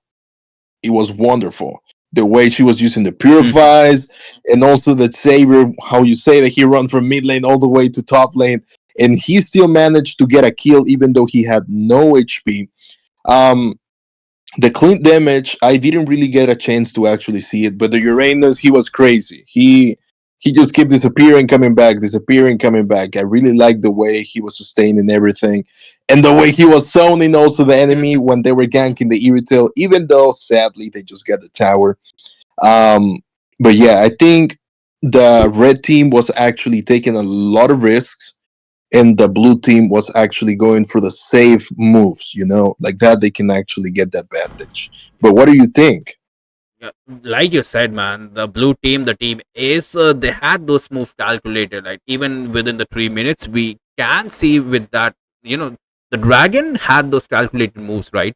They failed to get that turtle, but they were able to secure 3 kills. They were able to secure that gold crab as well. And let's not forget, I think it's the dragon, right? The way the dragon was initiating fights and the backup from the Tufra was on point, like especially into the last team fight, right? The dragon was the one to initiate, then the Tufra jumps, and then let's not forget the bot uses that last insanity. And the Xavier with that, with that missile, with that plasma beam into the end, gets the enemy slow for the Wombat Wombat to work. And I think with that Apostle, we will be taking a short break. We will be right back with the match as well. And yeah, he was insane this match. But yeah, let's take a break.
nah.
Keep rolling the limits and keep going.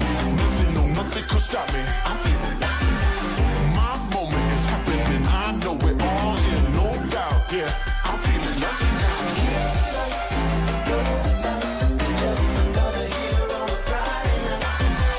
Ooh, look at me. How could I be so happy?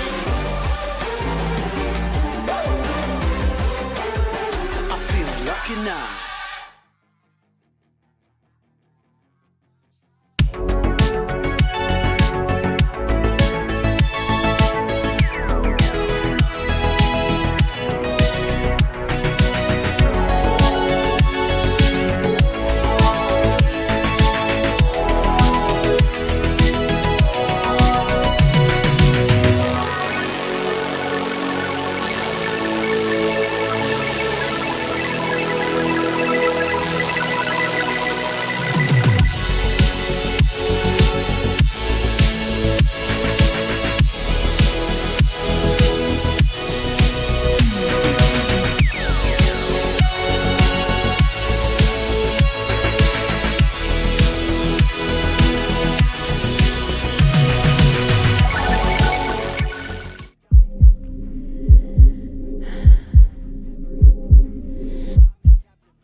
Keep rolling the limits and keep going. Nothing, no, nothing could stop me. I'm feeling lucky now. My moment is happening. I know it all, yeah, no doubt. Yeah, I'm feeling lucky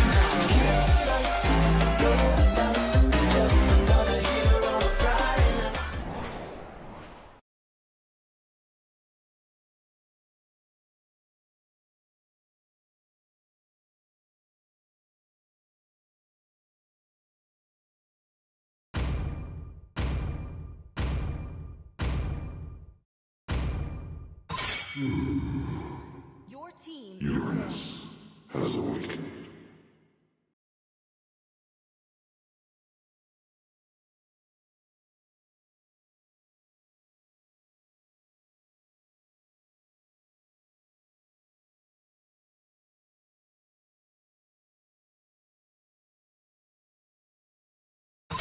This land is our homeland, and it will soon be our burial ground.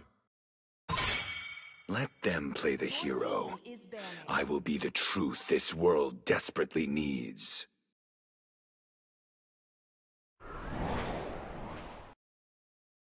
And hello, beautiful people. We are back, and I think this is going to be the match number 7. It is going to be between English or Spanish and Ascendria Etlon. Or that's a like Elon Musk type of name, and we are in the drafting phase as well. And let's not forget, I have a beautiful person here with a burrito. Apostle, how are you? I'm doing really good. Thank you so much. I really like the name English or Spanish. I know the inside joke on that. Yeah, man of Um, culture. hopefully, yeah. I'm I'm excited. Hopefully, we will see probably a little bit of jokes on the way they will be playing. Probably a little bit troll. I don't know. I want to know what kind of vibe this team has. We can already appreciate that the Lapu Lapu and the Kalia are already banned, and the Uranus and Yusung are banned. Probably they saw the last match and they don't want to deal with Granted that. by heaven's mandate, It was my legacy crazy. shall endure. You Definitely. can have, yeah.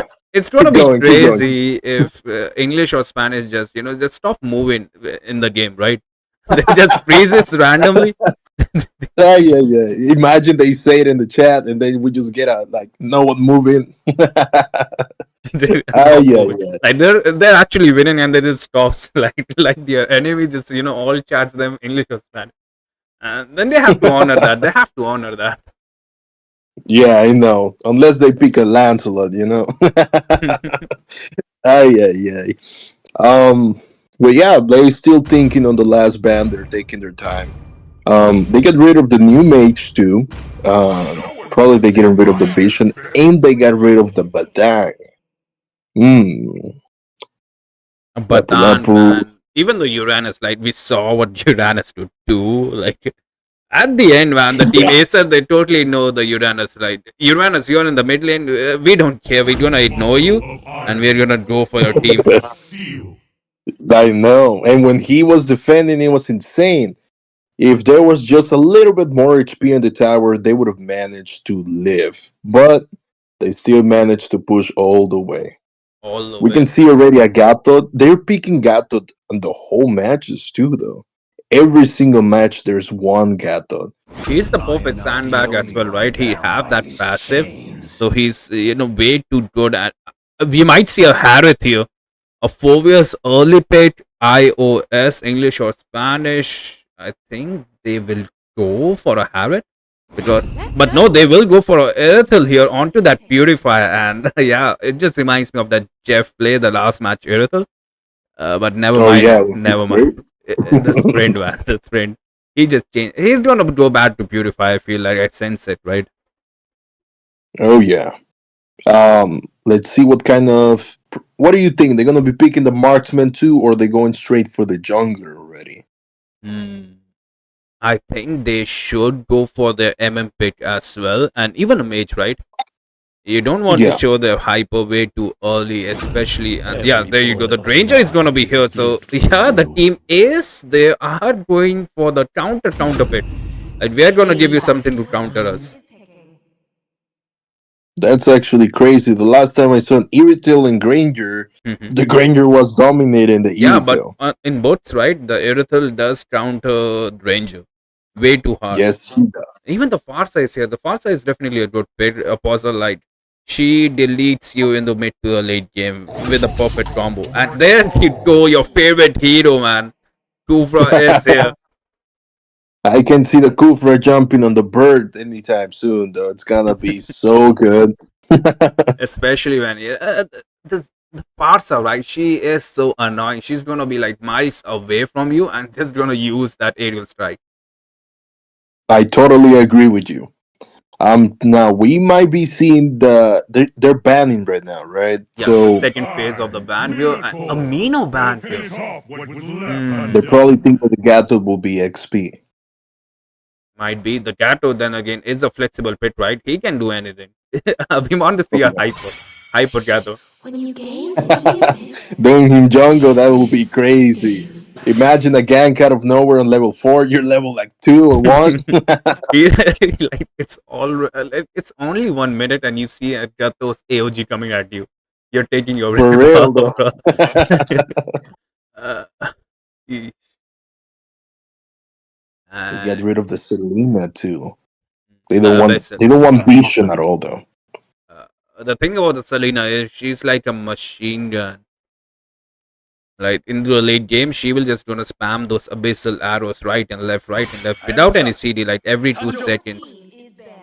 I totally agree with you. We might be seeing Jisun Scene ban if they're getting rid of. No, we see a Suyu. Okay, but yeah, they got rid of the Vision with the Selena and also the new mage, and they don't want to deal with the Suyu, especially after the enemy pick a Kufra.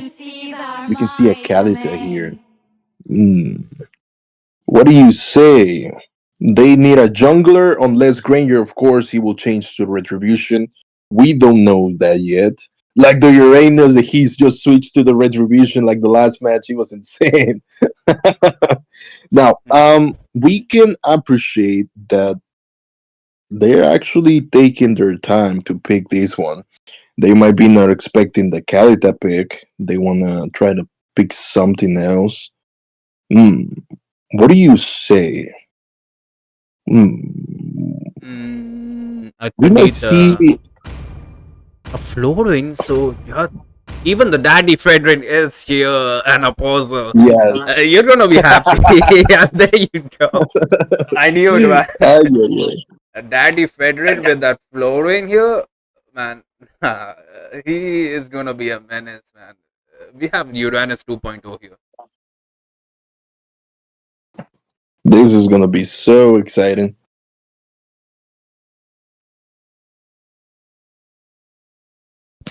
And the last bit, wait, what is this? Did the game reason up or something like that? Wait, give me a second. Yeah, I can see that it froze too. The lobby, did it get glitch? I would be needing some time here. And Apostle, just tell us about yourself, right? If you have to give your intro, how will you give your intro? Mm, about myself, I like I like snakes. It's the pythons, right? The green one or the white one. Yeah. I like both though. Oh. Do you have any pythons with you? Or is it still Hmm. a dream? You want to have one? I have one. You have One python. Eesh. How long is it? Okay, next question. How old are you? How old am I? Mm-hmm. I'm 23 years old. Sheesh. And have you played Minecraft? Yeah, when I was a kid, when I was Yeesh, man. young, Same. Minecraft. And do you know about 2B2T as well? 2v2. 2B2T, the oldest Minecraft server. Um, 2v2. No, I don't think so. It's the I oldest. remember playing. Oh, keep going, please. It's the oldest Minecraft server, and the thing is, there are no rules, so you can do anything there. Anything and everything is allowed. Like the players there have DDoS, other players they have used hacks, they have even had the main server. So it's a chaos. It's the wild west. That is wild, actually. The server I used to play when I was a kid, it was called Lifeboat. Oh, it's still around, I think. Yeah, I It's still think so. around. Yeah, it got those mini games as well. And read comments, Sunny Apostle. Okay, I'm gonna read the comments as well, guys. If you wanna ask, Apostle, Python is a risky. And Apostle, how long is your Python actually? My Python is like 3 years old. I think so already. 3 years No, old. So I think around 7 to 8 weeks. Might be too long. No, wait, that's way too long. no, they still they live around like 30. Yeah. 20 feet. He- 20. yeah, he Yeah. is 23, Kiki. He is 23. 32 years old? That's insane. But no, I'm just 23 years old. I'm really young. I'm still a kid, you know? Mm. Technically, the thing is, the government doesn't treat you like a treat. You're already, that's what matters. The government papers, that's what matters at the end of the day. Yeah, I know. I like it. But how old are you though? Oh, I'm actually 37, divorced with 2 kids.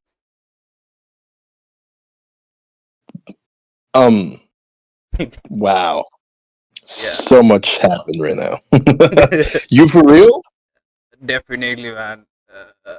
My voice. 37. 37, divorce, and I have 2 kids, man. Wow, that's actually Yeah. crazy. And how do you feel about that though? It's just life, man. At the end of the day, you have to go through it, and yeah, you just have to do the things that give you happiness. I'm not sure if you're joking or you're actually being for real. Yeah, it's for real, But man. It's for real, oh my, now I feel bad for asking. That's bro. Why? insane. It's totally fine, man. It's not fine. What? Oh, it's part of life, right? The things happen, things don't work out. You don't have to feel bad about it, and the game is still going on. Surprisingly, ish, man. You might have missed couple of first few minutes of the game. And Apostle, man, are you seriously feeling sad about it? Oh yeah, I feel bad for asking. Man, But let's change topic. Do you have any pets? I do have this lovely Labrador, white as a snowman, and her name is Susie with a Z. Because of the trend. Juicy with a C. Yeah, she's dumb, but then again, she's happy dumb. And you have any plans for tomorrow? I guess. Honestly, nothing. I'm probably gonna sleep right after the stream, and honestly, just gonna order something for myself as well because I have to have my dinner, and it's already 11 here. Already 11. Oh, What I about you? forgot Your we had- day is just starting, right? It's already Yeah. afternoon when we end. Yes, but it's pretty much the same thing. I'm gonna go back to sleep. You're gonna get back to sleep and abuse somebody. But then again, look at that Apostle. We are back into a game here. iOS versus Team Ace, and we are already here. Is it the second or the first turtle? This is gonna be the second turtle here. Let's see how much we miss. Around 5 minutes, man. That's crazy. That's not so bad.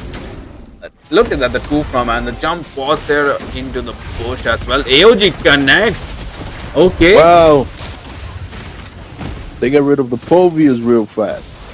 The Povius got melted, and there's the slap for the Daddy Fedwin. The flooring pops are all as well. And right now, Team iOS, man, they're onto the bad foot here, Apostle. Oh yeah, they're dominated already. The mid lane's about to be gone, and they're still invading on the red buff. We can see that the export is going for the blue buff instead. That's right. And honestly, they want to gank this Povius. Like a 5-man gank onto the HP lane. We hardly see that. Yeah, I believe they're focusing on him. You can see already that he died 3 times. They want to get rid of the XP laner again. The focus on the XP laner, these matches are something else, actually. So next time, even if I get invited to play it like a player, I'm not picking XP lane because these guys are locking the XP lane like crazy. Yeah. 0-3-1 on Povius. It's not even 7 minutes. Eesh. The kills are all going to the Kadita too, though. You can appreciate that she's the only one that has the kills. And the Fedrin right now, he's doing pretty good. You can appreciate that the Roamer is already with 4 assists, which means the Roamer's been there every single fight. We might see another kill on the Povius if he doesn't get out of there. Yeah, look at that. Kadita is in a pretty good situation. She can get this kill, but the flooring, man, the savior, the guardian angel is there. I'm telling you, they needed to. I really hate the healers. In my personal opinion, I don't want to deal with That's them. why Moon don't know them, right? You wrote a big ass mail to them, like, bro, nerf the healers. I know, that's insane. And sometimes you're confident you're gonna be getting the kill, and it goes back to HP. It's so annoying. You can appreciate that they're already doing the total. The Povius is trying to stone, even though he shouldn't be taking a lot of risk. There's already gap on his gold. He's getting poked again. He might get killed. Look at that wonderful execution onto a bush, man. He knew where the enemies are. The two are warming up. Will they go for that? But no, man. That's the second time that Ranger will survive. And this might be a bad fight here. iOS can go down, should go down, and they will go down here. It might be a free turtle for them as well, Apostle.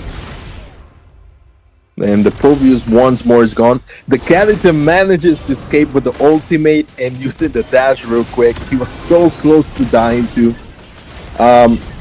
Fedrin makes a retribution, but he was lucky that there was no contest at all.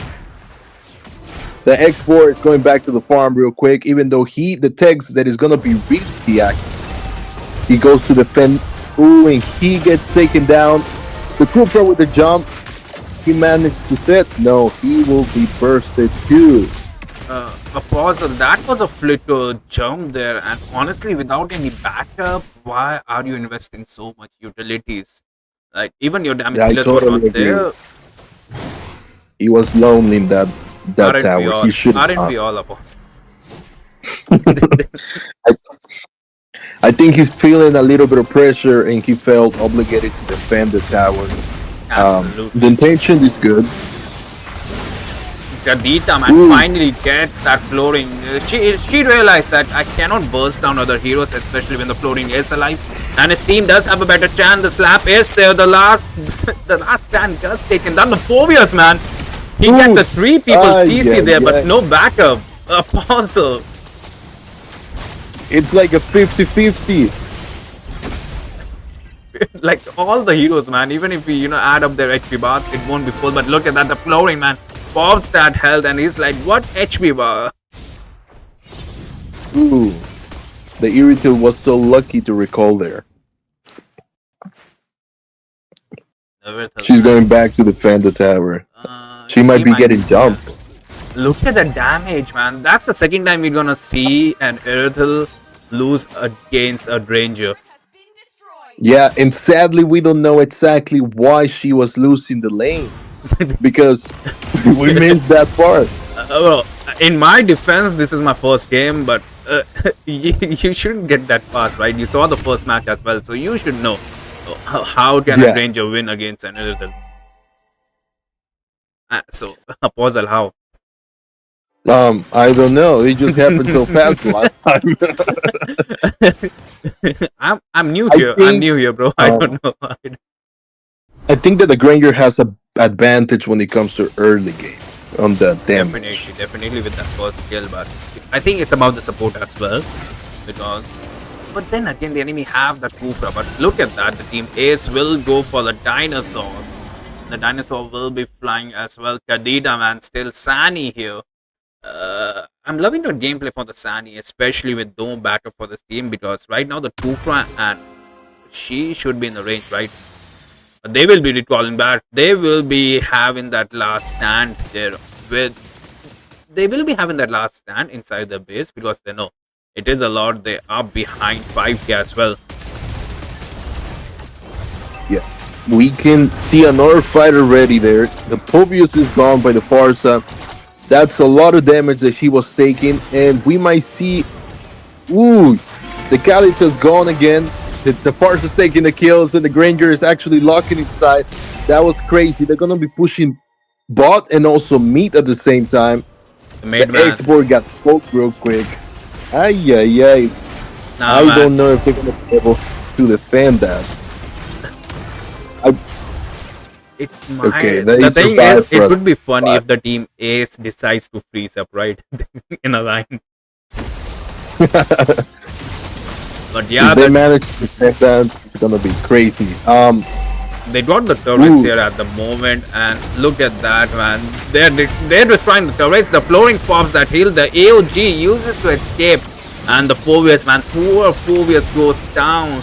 Team Ace, man, they're here to win it, and they will be locking the base as well here. Yeah, this is already a victory for the blue team. And you can see that they went for the kill instead of finishing. It was personal. They were there for the kills, man. And they knew they already won. And yeah, Team Ace will be moving towards the round number 4. And honestly, man, your Tufra is not Tufrain here. I think for like both the times, and even the Irithel. Yeah. I'm still thinking how the Irritate lost, because we can see when we get back to the match, you could appreciate that the Popius was the one getting focus. So I don't know exactly what happened on that lane. I would like to know, not gonna lie. But yeah, once more, Granger dominates an Iritil in the lane. The Povius should have kept more distance. He ended up doing 0-8. Wow, She that was can't zero crazy. eight. Let me just remind you this puzzle. The thing was when we logged back in, right? The team iOS was in the lead. They were ahead by 2 kills. They had the turtle lead as well. So honestly, are we the bad luck? Whoa, but they still managed to win too, though. Hmm. But it was It's a crazy. team fault. It's a team. It's a team fault, man. Not us. Yeah, probably they felt a lot of pressure, honestly, because even the Mhm. Kufra tried to defend the tower by himself and end Mhm. up dying.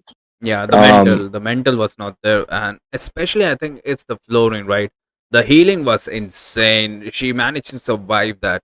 Ranger again and again. The Tradita wasn't able to capitalize as well.